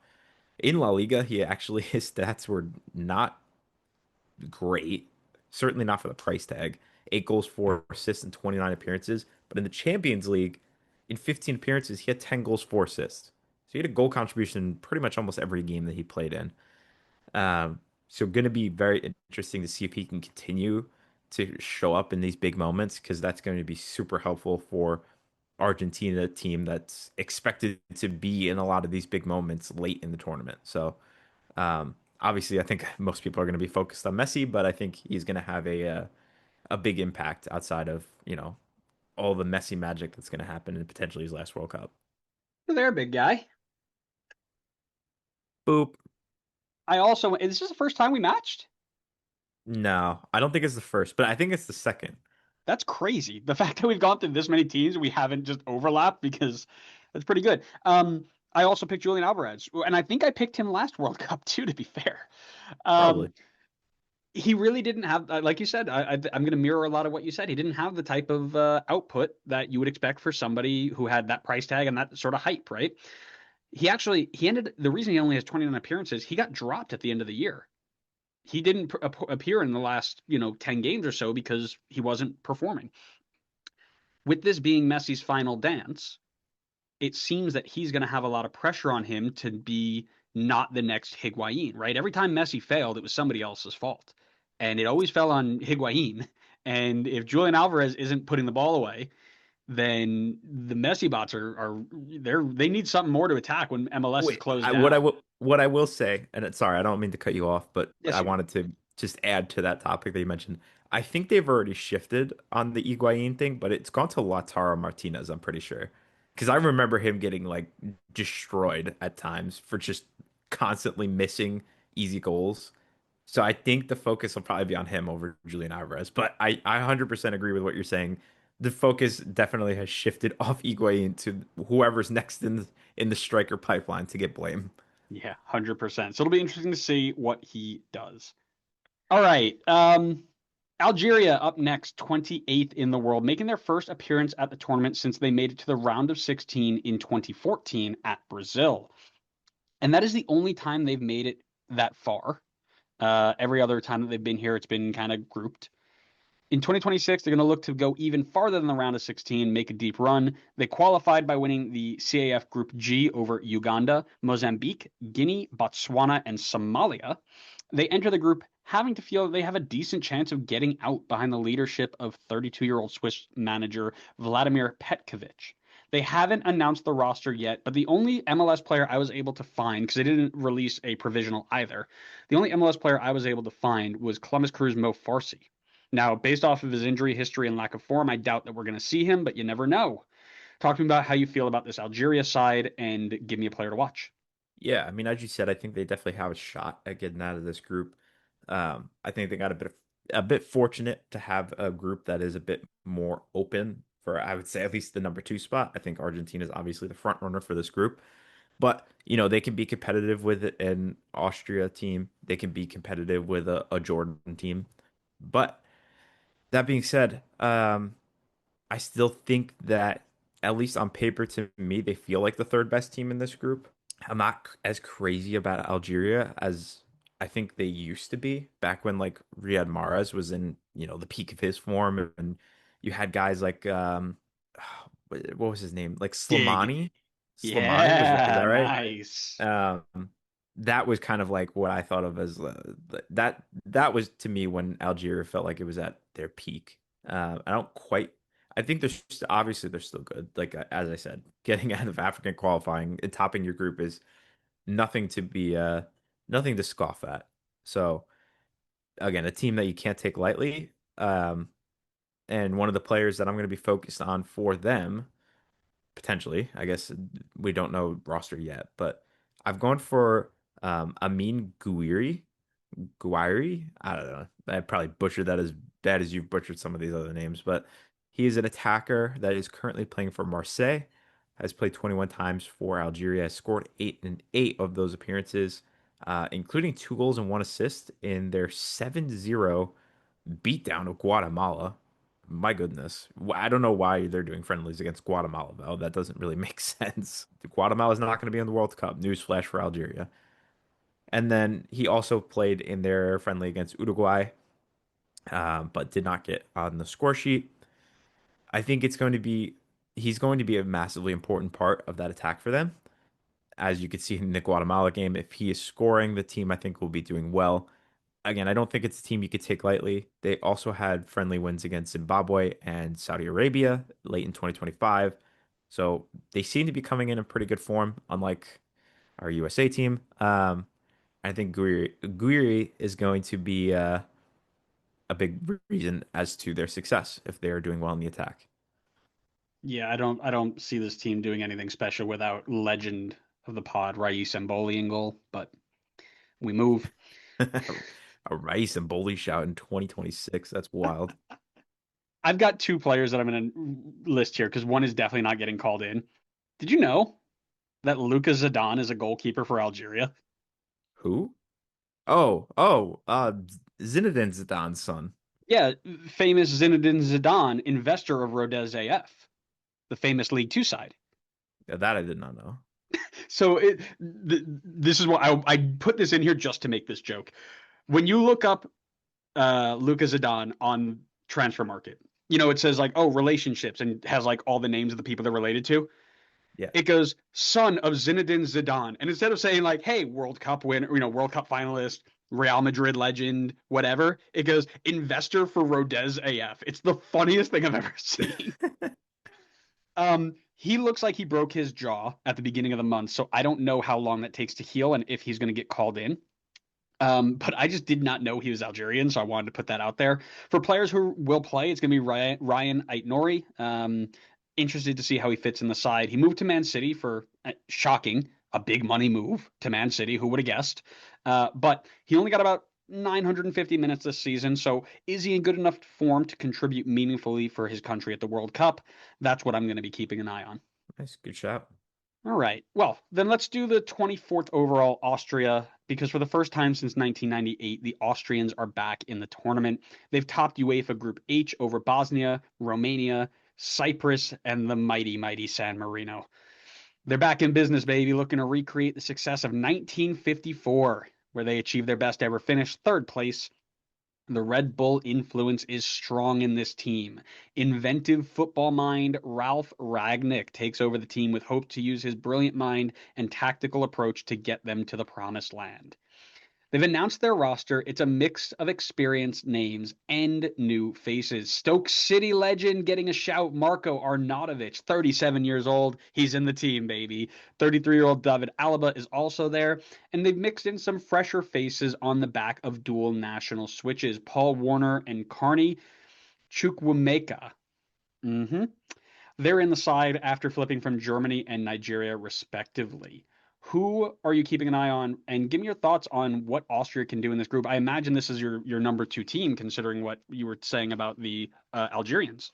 Yeah, I mean, at least on paper, I think they feel like the number 2 team. There's a lot of like well-known names that have done well at the club level on this team. Guys like David Alaba, who's like the face of Austria for the longest time, arguably still is. Guys like Marcel Sabitzer, another name that is well known within the Austrian and even just the club level. But the guy that I'm focusing on, and I guess arguably another big name, um, I've gone for Konrad Laimer for Yeah. Bayern Munich. Another guy that's kind of similar to Valverde in the fact that I believe he had originally started as a midfielder and is now playing as a fullback for them. And I say fullback because he's played both right back and left back a decent amount of times this season. So extremely versatile, and I think that's going to be big for Austria here. You got guys like David Alaba and then Lamar as well. It gives you so much flexibility on the back line. So no matter what happens, you could be moving them around or whatever. But he played a ton this season for Bayern. Obviously, champions Bayern. Not saying much, but 47 appearances, 3,300 minutes played, 13 assists from the fullback position. So give him some credit there. Um, but as I said, I think his flexibility and a lot of the same stuff I said for Valverde is going to be true here as well. I think he's going to be a huge part of this Austrian team, and that flexibility is going to be big to just keep teams on their toes and give them the ability to make changes on the fly mid game and not have guys be out of position. Yeah, I like Connor Limer. He's very much a plug and play guy. For me, I'm keeping an eye on Christopher Baumgartner. Right, same Bundesliga kind of connection, but he's at the better Bundesliga club, Red Bull Leipzig, of course. Attacking midfielder there, 13 goals, 9 assists in 33 games in the Bundesliga. But what I'm most interested in is how he fits in Ralf Ragnick's system. I'm not sure how much you know about Ralf Ragnick, but developer of the Red Bull system, right? The high press, get in there and go get them. Big influence in Jurgen Klopp's development. Whole big thing in the book that I'm reading about Jurgen Klopp's assistant during the title-winning season. Very good book, very highly recommended. But anyways, how a guy from the system that Ralf Ragnick created finds success in this tournament is going to be something I'm very interested in watching. So definitely think it is worth keeping an eye on him this time around. Do you know Ralf Ragnick? Yeah, of course. I remember him taking over for Man Man United United, for a of long course. time. Yes, I forgot he was in the Premier League. Of course, you know who he is. Duh. Duh. How could I forget? Yeah, get it together, bro. Come on. All right, well, Read let's the finish up. agenda. Let's finish up with the 63rd ranked Jordan. Another first timer in the tournament. The second place finishers in the AFC Group B. They beat out Iraq, Oman, Palestine, and Kuwait to get to this tournament. 55-year-old Moroccan head coach Jamal Salami looks to take this team of mostly Middle Eastern club team players to new heights at this year's World Cup. That being said, no MLS players here to watch. But if transfer market values are anything to go by, this group has two players valued over $1 million. Um, and they are going up against quite literally the best players the world has ever seen. So, David versus Goliath, huh? Yeah, I mean they're going to be in for a tough one, I think. This feels similar to like Haiti getting into that Brazil group. I don't think this group is quite as strong as that group, but it's going to be a tall task for Jordan, no question about that. Again, it's a World Cup. All you need to do, let's just say Jordan takes gets get a goal, bunker down, all of a sudden they got to win. You're looking at as we talked about before, you're looking at a chance to get out of this group as a third place team. That's all you need to do is just get one win and just bunker down. And the one thing, and again, we've talked about this a few times now throughout covering all the groups, but having that chemistry of like a lot of the guys from the national team playing in the same league, playing on the same teams, can be a big benefit for them. I mean, I don't think you should go to the extreme extent that Qatar did. Clearly, that did not work out, but I think this could be beneficial, a way for them to try to get things out of this this this group stage for them. And, if you could really solidify the midfield and defense and really like, use that chemistry and that ability together, you could kind of leave the attack in the hands of my player to watch here. One of the two players that you had talked about that's worth over 1 million, Musa Tamari, who's playing for Stade Rennais right now. And mind you, seems to be playing pretty darn well for them as well. 18 goal contributions in all competitions, 2,500 minutes played, and seems to be able to play everywhere across the attack. He has played left mid, left wing, right wing, center forward, second striker. You could play this guy anywhere in the attack. Which again, we've talked about the versatility, or I've talked about the versatility. I think that's going to be a big plus for them. I think he is going to be if Jordan is going to get anything out of this World Cup competition, he's going to be a big reason as to why that is. So He's going to be my focus. I think it might be a little bit of an easy pick considering, as you said, there's only two guys worth over 1 million, but I truly do think that he is going to play a huge role in them having any success in this World Cup. Boop. Yeah, same deal. It wasn't a difficult choice.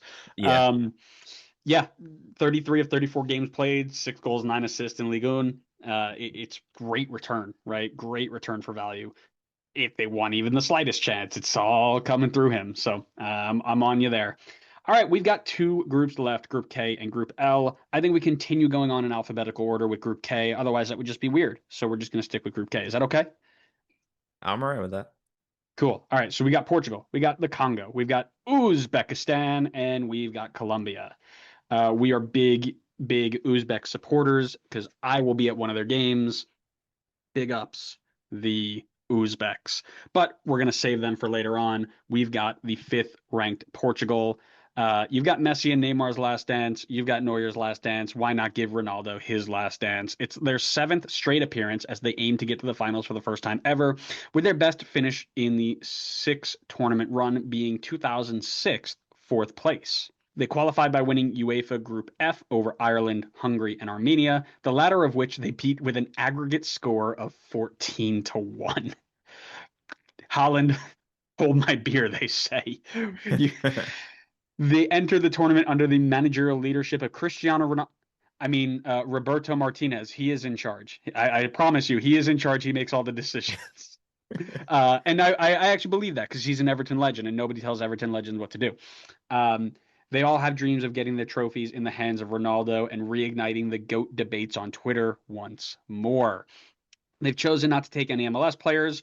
So tell me what you think about the fifth ranked Portugal and their players to watch. Yeah, I mean Portugal again is one of those teams that I think is in that bucket of ones that should be competing for the title here. They pretty much are every World Cup, but in a lot of the same vein as we talked about with Argentina in terms of like them being motivated by the fact that their GOAT is in potentially their last World Cup ever. The same could apply for Portugal here, right? Like this is highly likely Ronaldo's last World Cup ever. Extra motivation for these guys to say like, "Hey, let's go out with a bang. Like we're going to win Ronaldo his first ever World Cup and his last ever World Cup. What a way to go out. What a Cinderella story." So I think that could be an extra boost for them. Against your agenda and against all odds, I have not picked Cristiano Ronaldo as my player to watch here. I think I know. I think even that's too much of a dumb pick for you to take. That's too in your face for you to pick. That's fair. That's very fair. I've gone for Joao Neves, who's playing for PSG right now. I actually really like him. 21 years old, very young still, but is getting significant game time for, as I've talked about many times throughout these group stage previews, potentially back-to-back Champions League winning PSG. He's played about 2,600 minutes for them this season. Played mainly in what looks to be an eight role, a little bit in a six role, but has gotten 11 goal contributions, which seems to be pretty solid from the midfield. Oddly enough, played a lot of his minutes, or almost half of his minutes in the Champions League. Seems to have been more of a bench, sometimes starter in Ligue 1. Some of that was because of injuries. He was battling injuries at periods of time throughout the season, but in Champions League, he was consistently playing and consistently starting. And that to me says a lot because a lot of conversation can be had on Ligue 1 and the quality there, but the Champions League, there's no questions on the quality. Those are big games, those are massive games. He's constantly been in these big competitions, and that to me is a big plus for Portugal because he should be used to these situations. He should be pretty comfortable with it at this point. He had scored in that monster 5-4 game against Bayern in the first leg of the Champions League semifinal. So he played all 180 minutes of that semifinal leg. So I fully expect that this guy should be in and around the team. It doesn't seem like he's been playing in their latest friendlies, but he was heavily involved in qualification. So I expect that he'll be in there. And I think his experience in these big competitions, despite the fact that he's only 21, will be massive for them. He's got his own competition in his own team with his own countrymen in Vitinha, right? He's being rotated for another guy who's worth 100 and whatever $1 million. So yeah, he's obviously not getting in there all the time. But when you're on a team like PSG winning as much as they are, eh, that's okay. Yeah, for me, I'm actually surprisingly enough, you love the attackers because that's you got like that American brain, like oh goals, goals, goals. Me, I need He's to know quite literally a center mid. I literally said this. Where is the attackers? all you do is think about the attacking side though. You don't think about the art of defending. That's your problem, right? You're like, oh, basketball, Knicks, big point, score, score, score, score, score, right? That's the only thing that's in your brain. For me, I'm talking about the art of the defense. And I'm thinking about Gonçalo Inacio. So Ruben Diaz, of course, is center back one. We know this. And if you look through their qualifying records, they've tried a whole bunch of players next to him. And to me, I think Ignacio is going to get the nod as the day one starter. He's made 11 Champions League appearances with 29 Liga Portugal apps, finishing second in the table behind Porto. I think they're going to give him the nod just based off of experience and kind of the way that he does things. And I think that that player is going to be absolutely vital for their success long term, right? Will they get out of the group?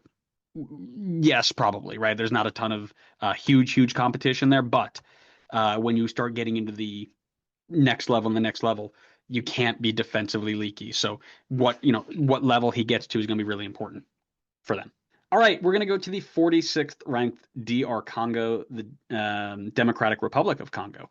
Dr. They're Congo, if you will. Dr. Congo, if you will. Another one of the last teams to qualify. They won the Intercontinental Playoff 1 against Jamaica to secure their spot in the 2026 World Cup. And their first since they became the DR Congo in 1998. They qualified once before as Zaire in 1974, and they did not achieve a win, a draw, or score a goal. So any of those things would be really big for this country in 2026. They're led by 49-year-old manager from France, Sebastien Desabre, and they have a lot of interesting players to pick from. And they've actually had their own interesting path here that I don't know if you know about that I want to share. Um, they were almost banned from the playoff game that got them to this point for using dual nationals. So Congolese law says that you're not allowed to be a dual national in their country. If you switch, you have to give up your European passport. That's it. Nigeria, after they lost to them in penalties, complained to the FIFA committee that they used between 6 and 9 players that didn't give up their European passport, so they were illegally rostered.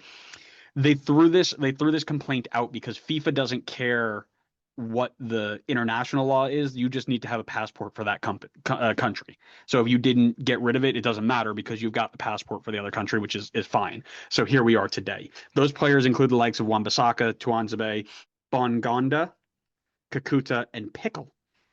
They've stirred up some controversy, but nonetheless, they're playing at the World Cup. Thoughts on the Congo and player to watch? I love me some Dr. Congo here. First of all, Nigeria flopped massively in World Cup qualifying, and then literally somehow still almost got in through every loophole in the book, and then still had the audacity to complain and try to report Congo. That is some absolute garbage. Nothing against any Nigerians that are listening to this. It's nothing against you. It's just I remember listening to all the stuff that was going on with Nigeria, and it was like I can't remember exactly what happened, but there was some wild stuff going on with African qualifying. There was a whole team that did not play because I think there might have been like a civil war going on. I can't remember who it was. Maybe Eritrea or something like that, or Equatorial. No, no, not Equatorial Guinea. And that almost got Nigeria into the World Cup because of that. Anyway, going on a whole sidetrack here, but So man, you are dialed in to it was, I'm telling you, dude, it was insane. The African qualifiers were wild. But yeah, I actually really like this Congo team. Like I look at the defense and there's a lot of names and I don't know for sure if like all these guys are going to be starters for them, but there's a lot of names on here where I'm like they could make a very solid defense together. Like I could see a back four of Masuaku on the at left back, Mbemba and Twanzebe at center back, and then Wan-Bissaka at right back. That to me is a really solid defense. Like I would be happy seeing that as my defense. And again, I don't know if these guys are all starters for them, but and you should be ecstatic because I'm going to be focusing on the defense for this guys. I know, shocking. I know the art yeah. of the defense. Because my player to watch is the captain, Chancellor Mbemba. 104 caps for Congo at just 31 years old. I mean, he is a Congo legend at this point, especially for the fact that he got them to the World Cup at this point. But he played all 120 minutes captaining the side against Jamaica in that extra time 1-0 win, keeping the clean sheet in all 120 minutes. His leadership for this team as they've making their first World Cup appearance in a very long time. I think first, as you said, first time ever as DR Congo. So very interested to see what he can bring to the table, especially considering he just did not play a ton consistently at the club level for Lille this season. He had 1,700 minutes in all competitions, only 21 appearances. So interested to see if that affects his form at all, or maybe it makes him a bit fresher. So I'll definitely be keeping an eye on him. Look at you. You're going to the back. I'm jumping up top. My player to watch, Yohan Wissa. Not a ton of time for Newcastle this year, and only one goal to his name after securing a $60 million move from Brentford. And that came from a 19-goal season with Brentford before that. So, which form of Wissa are we going to see for the Congo? Is it going to be the 19-goal scorer that we saw for Brentford? Is it going to be the one-goal scorer who couldn't get on the field for Newcastle? If you get the 19-goal scorer, you're set. If you get the guy who's got one goal for $60 million, I think you're in for a tough run. And it doesn't matter how good your back line is. If you're not scoring goals, you can't get through. So, very interested to see which Wisa shows up. Also, complete side note, we could probably cut this if we don't like it. Newcastle might have had the worst transfer window of all time, and they're probably not even going to get a single point deducted because they aren't Everton. So, just want to put that out there. Let's go to the 50th ranked Uzbekistan. The Uzbeks, they're here. They finished second in the AFC Group A over the UAE, Qatar, Kyrgyzstan, and North Korea. They've qualified for their first ever World Cup. They're led by legendary Italian center back Fabio Cannavaro, which I had no idea about. Yeah, And they have that's a few, sick. isn't that crazy? And they've got a few Yeah. players they're going to lean on to try and make a surprise run in this tournament.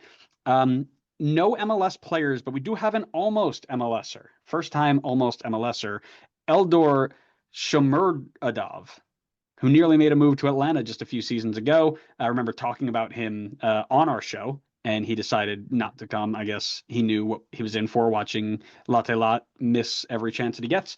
Talk to me about Uzbekistan, how excited you are to see me see them, and then give me a player to watch. Yeah, I don't know how you cannot like this Uzbek team. First of all, nickname is sick. They are the White Wolves. That's Oh, awesome. elite. Yeah, I mean, it's awesome to see them in the World Cup. I love seeing new teams in the World Cup, and the expanded World Cup is an awesome opportunity for that to happen. I don't think we're seeing Uzbekistan if that doesn't happen, but here we are. And so we should make the most of it in their time here. That being said, they got a tough situation here in this group. They got a very difficult group to get out of. Not only do they have Colombia and Portugal in the group, but Congo, as we just kind of covered, they're also going to be a tough team for them to beat. So I do think that there's a little bit of a pipe dream to get out of this group. But that being said, I feel like they're going to win the hearts of a lot of people. I feel like they're going to be fun to watch. Definitely a good underdog story. I think you're going to have a great time at the game watching them play. My player to watch, and this is going to be a fun one to pronounce, Aboshbek Fajalev. Nice. I'm giving it to you. That's great. That's probably way off, but I appreciate you giving it to me. He plays for Başakşehir in Turkey. He's 22 years old. He's made 30 appearances for Uzbekistan already, 8 goals in those 30 appearances. Has done pretty well in Turkey. That hasn't gotten a ton of consistent game time. Only 1,400 minutes this season. I think part of that is the fact that he was battling injuries at certain points during the year, but seemed to perform pretty well in the minutes that he's gotten. He had 11 goal contributions in those 1,400 minutes, and I think is going to be a big part of the attack for them as well as Shmurodov, as you had mentioned before. So I think it'll be fun to watch him play. I think an opportunity. We talk about we've talked like you've seen in the past for a lot of World Cups, some of these younger guys make a name for themselves in the World Cup. Maybe this is a chance for him to kind of make a name for himself and take that next step in his club career. Yeah, and he won the U20 MVP in 2022 as well. So, Ooh, ball good knowledge. Good pick there. Yeah, I definitely didn't just click on his name on Transfer Market and it popped up, but we move. You mentioned him. I mentioned him. I'll just keep going on him. Eldor Shomurodov. That's my player to watch here. Is it because he almost came to MLS, so I have a link? Maybe. No, it's because he's absolutely lighting the Turkish league on fire. He's on loan from Roma right now. He scored 22 goals in 34 games. He's got 44 goals in 90 games for Uzbekistan. And again, who's Uzbekistan playing? Sure, right? Whatever. But he's got the chance to do it on the biggest stage. I can't wait to see it live. I can't wait to see him just do what I'm sure they've all been dreaming of for a while, but he's earned this ability, right? He's earned this opportunity to get to the World Cup, play in the World Cup, show off in the World Cup. I just hope that, I hope he gets a goal, right? You've got Colombia in there, you've got Portugal in there. It's going to be a tough game, but Congo, Uzbekistan with me in the crowd, screaming, cheering, celebrating. I'm supporting him all the day. Up the Uzbeks. Here we go. Up the Speak Uzbeks. up the Uzbeks. Speaking of the Colombian team, let's go and finish the group up with them. It's 13th in the world. Colombia, South American powerhouses. They missed out in 2022, but they are back aiming to get past the round of 16 for the first time since 2024. Qualifying as the third place finishers in CONMEBOL, they will be led by 60-year-old Argentine Nestor Lorenzo. And they're going to try and remind the world that they are still a force to be reckoned with on the international stage, as they've shown in multiple friendlies and World Cup qualifiers leading up to this point. They've only announced provisional roster, but we do have a few MLS and former MLS on there. Of course, James Rodriguez, we're counting him, even though he's only played 12 minutes for Minnesota, give or take. John Duran, also in there. Andres Gomez, Eddie Ocampo, Johan Romagna from Austin way back in the day. Santiago Arias, FC Cincinnati link, Yerson Mosquera, FC Cincinnati link, and Cucha Hernandez, of course. All these players included have some sort of MLS link, which I think is pretty cool. But talk to me about what you think about the Colombian team and give me a player to watch. Yeah, Colombia is a really fun team here. I think they kind of fall into that same group that I was talking about with the Netherlands.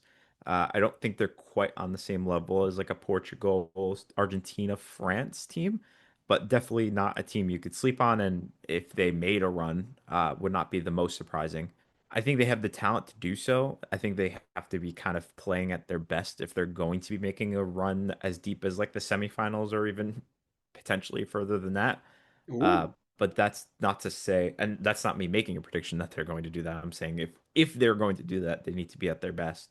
But they have the talent to do so, in my opinion. And one of the main guys that is going to be leading that talent for Colombia is Luis Diaz. We talked about Elise before for France. Luis Diaz, arguably in the same boat. He had 49 goal contributions in all competitions in 4,000 minutes played. Again, I understand Bayern kind of runs the gauntlet in the Bundesliga, and it's not exactly the same level of competition as the quality that Bayern has. But that being said, he balled out this season, and he scored in like all the competitions that he was participating in. So it was a monster season for him. We've seen him do it in more competitive environments. We've seen him do it with Liverpool, so we know that he's a quality player, and I think he's going to be a huge reason for Colombia's success, especially in the attack. I think he is a player that's going to be a handful for any team to contain, even a team like Portugal in this group. Another one. Boop. Love it. Let's go. Yeah, listen, this we talked about the Bayern team. They set records and they scored all these things, but again, we talk about FIFA-like returns. You had Elise who had 50 whatever. Luis Diaz had a goal a game or a goal contribution a game, right? And if you don't have that sort of form in the tournament, like you say, they're going to struggle a little bit. I do think a lot is going to rest on his shoulders. Yes, you have James Rodriguez. I imagine he'll have some sort of contribution because he always steps it up when he's playing for his country, but I think it's going to be Luis Diaz or bust for this group. All right, let's finish this episode up. Yeah, we might be under 2 hours if we go quickly. So we've got in the first name of the group is England, and the is that fast enough for you? What? I don't understand. Why did you slow down for me? Am I missing something here? If we go fast enough, we'll be under 2 hours. So I'm gonna go Oh, slow. So oh. you go, No, I think oh, I think we blew by that a while ago. Oh man, we've got England in Group L along with Croatia, Ghana, and Panama. It is going to be a fun one. I'm excited for this group. I think there's a lot of good talent in there. Um, Obviously, England being the lowest of the four, but we'll have to talk about them anyway. They are one of the most controversial roster selections of all the teams participating. You are the resident Eurosnob on the podcast, so give me your instant reactions to England leaving off the likes of Cole Palmer, Phil Foden, James Garner, Kieran Dewsbury Hall, Jack Yeah, I mean, Jack Grealish. I mean, all these guys. I can't believe they left them all off. right, all right, we get it, we get it. You pushed your Everton agenda, we get it. Yeah, I mean, seems to have been causing a big stir. A lot of people talking about names being left off. I mean, I think that just speaks to the fact that England is very deep in terms of talent that they have. Um, would I have maybe swapped out some players for some of the ones that got left off? Probably, but that's not to say that I think that they were like wildly off with this. Like, I think this is still a very solid uh, team that they brought with them. Certainly talented enough to make a deep run. I feel like if I'm going to place them in kind of categorize them similarly, I think I kind of, based on the talent that they have, I kind of have to put them in that group that should be competing for the title here. Granted, their track record says that they probably should be in the group below that, considering they blow it every single year that they're in the World Cup. But I mean, there's a lot of talent in this team all over the place. Um, and I look no further than in the midfield with Jude Bellingham. And the reason I focused on him is because it seems like he's actually coming off a bit of a down year for him. The year prior for Madrid, he had 30 goal contributions from the midfield, which is insane, by the way. This year, only 13 and 2,700 minutes played. Now, he battled some injuries this year. He had started the year injured with a shoulder injury, and then he had a hamstring injury mid-year as well, which maybe had hindered him a little bit. Because even when he came back, I'm sure he was took a little bit of time to get back up to speed. But that being said, he is a crucial piece for them, and I think it will be very interesting to see what kind of role he plays for them. I mean, he didn't even play in their last two friendlies, so is he a starter for them? I mean, last year it wasn't even a question. He was probably first name on the team sheet. Now you look at it and you're like, well, he's here, he's on the roster. What's his role going to look like coming off of a bit of a down year for Madrid? So he's my one to watch. Didn't ask for one to watch. Didn't ask for any of that. All I asked was, "What are your thoughts on the roster?" But that's okay. You do I'm whatever sure. you Listen, do, I'm trying to keep it under 2 hours. All right, I got a and I'm goal in not, and I'm definitely not. mind. So we're at odds. Listen, I'm going to go back to the roster because I wanted to share my thoughts on that too. I thought it was really bold for Thomas Tuchel, who's a German, who historically is not liked by Englishmen at all. Um, Comes into the English national team, drops big names, big name players for guys like Noni Madueke, Jordan Henderson, and Jed Spence, who's barely survived relegation this year. I trust managers over my own thoughts because I mean all I'm doing is reading a screen, but these are some head scratchers, 100%.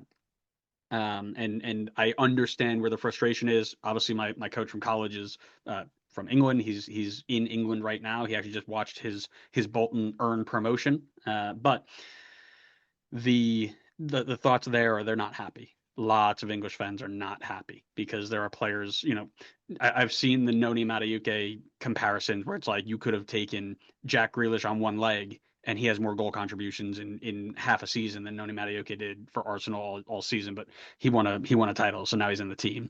Doesn't make a lot of sense, right? Jed Spence over Trent Alexander-Arnold missing out, right? Like crazy, right? These are names that you don't expect to be left off the team. So just big thoughts, right? For those of you who aren't aware, England went undefeated in Group K against Albania, Serbia, Latvia, and Andorra. Didn't concede a single goal in qualifying, which is quite impressive. Consistently in the tournament, they only missed out once since 1982, but they've not gotten onto the podium, I mean top three, since 1966 when they won it. I think a lot of people thought this would have been the year that they could have done it, but after the team selection, I think their hopes are a lot lower, which honestly is probably better for them because they always go in and they're like, it's coming home, yeah. And then they get bounced and it's like, oh, right. So you talked about your It's like the players. Jets. No, the Jets are actually taking it home this year. Yeah, okay. Case in point. Player to watch for me, there are a lot to choose from, but it's going to be whoever the center back pairing is, right? So over the last couple of, and again, it's tough to take anything from World Cup qualifiers against Andorra and Latvia, right? But through a lot of their last couple games, they've had any combination of Konsa, Gahey, Stones, and Burns, or Dan Burn, not Burns. I'm most interested in Mark Gahey, right? Played all first half of the season with Crystal Palace, forced his way out to go to Man City, didn't miss a beat. Came straight into the City team, played every minute for the second half of the season for Man City. He's a threat on set pieces, but can he continue this good run of form from the early and relatively easy qualifiers to the test ahead? I'm just curious to see how he comes and takes on. Right, no Harry Maguire in this group either, so just lots of question marks of who's going to step up and be the next guy. Are any of these guys battle tested to the point where they can step up and be the guy? That's what I'm watching. Chelsea legend Mark Gay, by the way. Just like Enciso, Chelsea legend or actual Chelsea legend? No, actual Chelsea legend this time. I will take. I don't. I feel like I should take your word for it, but I really do need to check now because I'm not sure. That'd be funny if I went two for two. Yeah, you're good. He had a loan spell. A loan spell. He started from the academy. Oh, you. I'm sorry. He loaned away. That's right. He was part of loan army until you. Did he play a game for Chelsea? Let's find out. No, Two yeah, he played games. two. He Two played two. games. That I counts. hate. That counts. If I had to pick one team to get uh, just absolutely liquidated, it's Chelsea. I hate Listen, everything listen, about listen, listen. He may have only made two first team appearances, but he played like 100 times for the youth team. them, and that's all that matters, right? I mean, Well, if it were a Red Bull player, you'd be taking credit for it. So yeah, it plays the same. yeah, but Red Bull actually develops their academy because they don't just buy them from other places and then say, "Oh yeah, they're ours." Bum. All right. Number 11 in the world, Croatia are up next. The second Euro team in the group. Winners of Group L in UEFA against Czechia, the Faroe Islands, Montenegro, and Gibraltar. Ooh. They were runners up in 2018, third place in 2022. They've been quietly very good at the World Cup for the last, two iterations. I remember even last year they were like, they had their good run, they're over, and then they went all the way to the third place game. Led by longtime manager Zlatko Dalic, they run it back one more time, hoping to get over the hump and get their hands on the legendary trophy. Their roster has been announced, and they've got two MLS players to keep an eye on. It's FC Dallas's Batar Musa and Orlando's Marco Pasalic.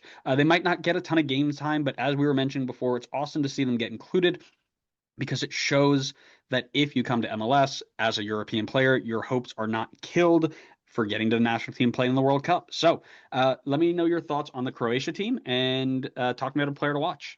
Yeah, I mean, I really like this Croatia team. As you said, they are a dark horse in every competition.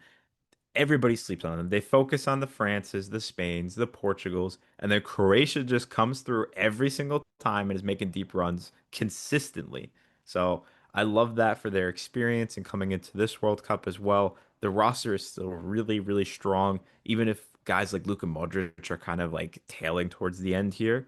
Um, can make the same argument that I did for, I mean, he's not exactly Messi or Ronaldo, but can make the same argument that this is Modric's last hurrah, and maybe that gives this team a little bit of an extra boost to be like, hey, we've been close many times. What an opportunity to send Modric off with a World Cup and get the job done finally. A lot of players you could focus on here. I'm going, and you'll be excited again. I'm going for the defense this time. I've gone for Josko Gvardiol for Man City. Missed a bunch of time this year with a broken tibia, Oh, but made it back in nasty. time for the, huh? Nasty. That's a bad one. Yeah. Yeah, that's a tough one. But he is back. He finished out the rest of the regular season. I mean, didn't play a ton. He only made 70 minutes played. Um, but the fact that he is back is massive for Croatia because he is an amazing player. Love the fact that he could be versatile in the back line. You could play him at left back, you could play him at center back. And when he's playing, he is going to be very defensively sound. And not only that, he's a threat in the attack as well. He only had 1,900 minutes this season, but he had 2 goals and 5 assists in those 1,900 minutes. So while he's going to be locking it down at the back, he's still a threat to help contribute on the goal scoring as well. So I think he's going to be a massive piece for them. and also interested to see, since he is relatively fresh off of that broken tibia, what do his minutes look like in the World Cup? Do they take it slow with him, or are they just running it and sending him for full 90s? So he'll be who I'm keeping my eye on. Yeah, well, you got him playing right left back or center back. It's very versatile. He's a good little player. But I do like how you really emphasize that you're going to the back and left out the part that you just picked the guy with the highest market value. Don't worry, we catch you. But again, there it is. It's the here's the softball, and then I'm gonna come in with the ball knowledge. Okay, the player that you want to keep an eye on, Nikola Vlasic out of Torino. Why? Former Everton, of course. Played a short stint with Everton, and then again watched him at the 2022 World Cup. I love everything about his game. I think he's very solid on the ball. He's one of those tricky little attacking midfielders, right? He gets into good half spaces, turns, gets on the ball, slide passes, wide area services. Just has a lot of really good things going for him.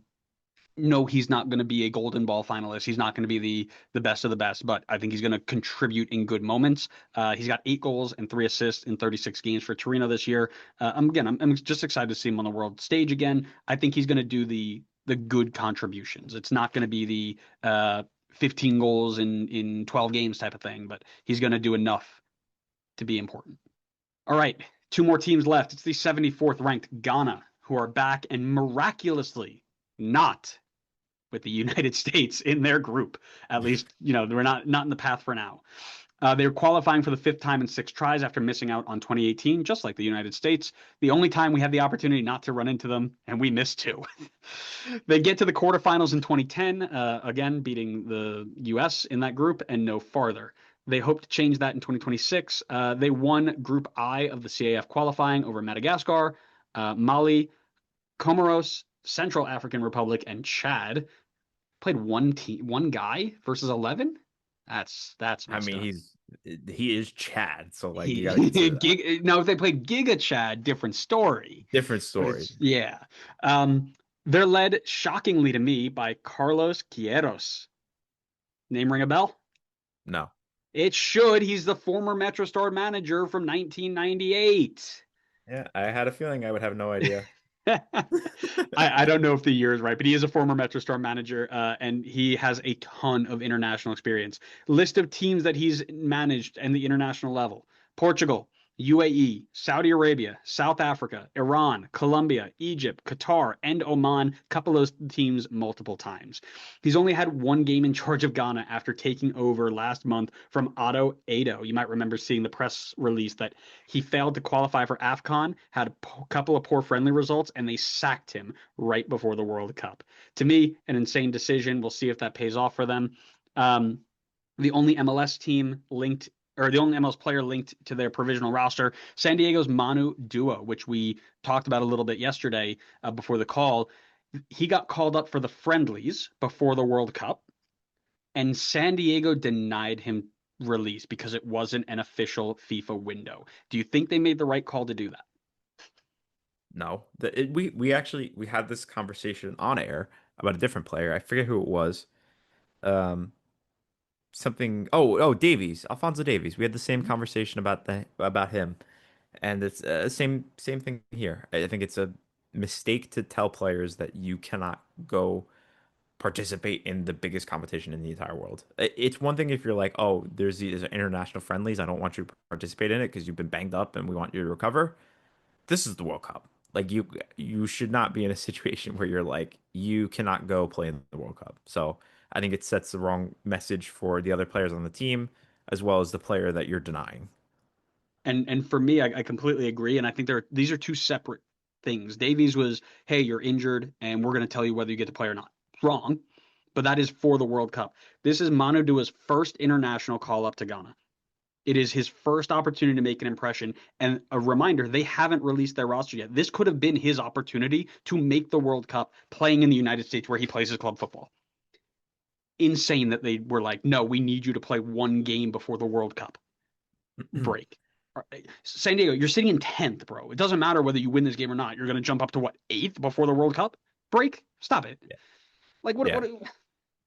insanity, right? And again, if I'm Manu Dua, I saw a press conference about it. He was very professional about it and said, yeah, whatever, like it is what it is. I'm not going to get too upset about it. I'm just going to focus on my thing. If I'm on the phone with my agent saying, get me the heck out of here, right? If they think they are bigger than my country that I want to go represent, screw them. I'll go play somewhere else because he has the ability to do so, right? Um, yeah, I don't even support San Diego, right? Obviously, but I'm livid for him, which is brutal. Give me your Yeah. thoughts on Ghana and a player to watch. Yeah, I mean, Ghana is always a threat in the World Cup. Again, similar situation to what I talked about with Senegal, a team that's constantly in the World Cup consistently. They're going to be tough, and this is another group that is going to be very difficult. And I think Ghana has the quality to make things difficult for England and for Croatia. And I think one of the problems, and it's going to tie into my player to watch, is that it's about the health of the team, right? Like one of my favorite players is Mohamed Kudus. I love Mohamed Kudus.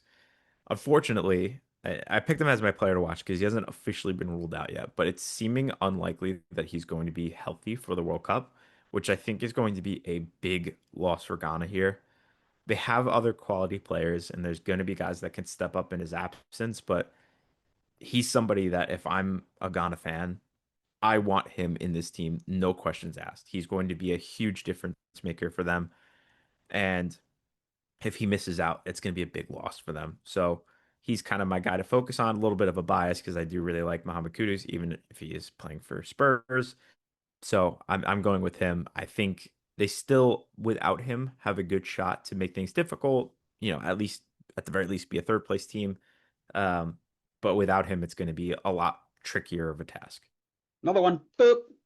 Oh, let's go. Yeah. Again, big question is if he's healthy enough to make it, right? And that I think I agree with you. I think they'll still be okay without him, but he's a game changer. If he's healthy enough to contribute, he has to be there. And he's been I think I read that he avoided surgery, like Johnny Cardoso got his ankle worked on, and he's like, "Oh, I'm out for the World Cup." He chose not to do that to rehab off the side from Spurs. Basically, gave up his Spurs half season to then say, "I'm going to be fit enough to make the World Cup." Cool, but now you haven't. You're not game sharp, right? You're not match fit. What is going to get you to that level, and how quick can you get to that level? And if you don't get to that level, what are you actually going to be able to contribute to the group, right?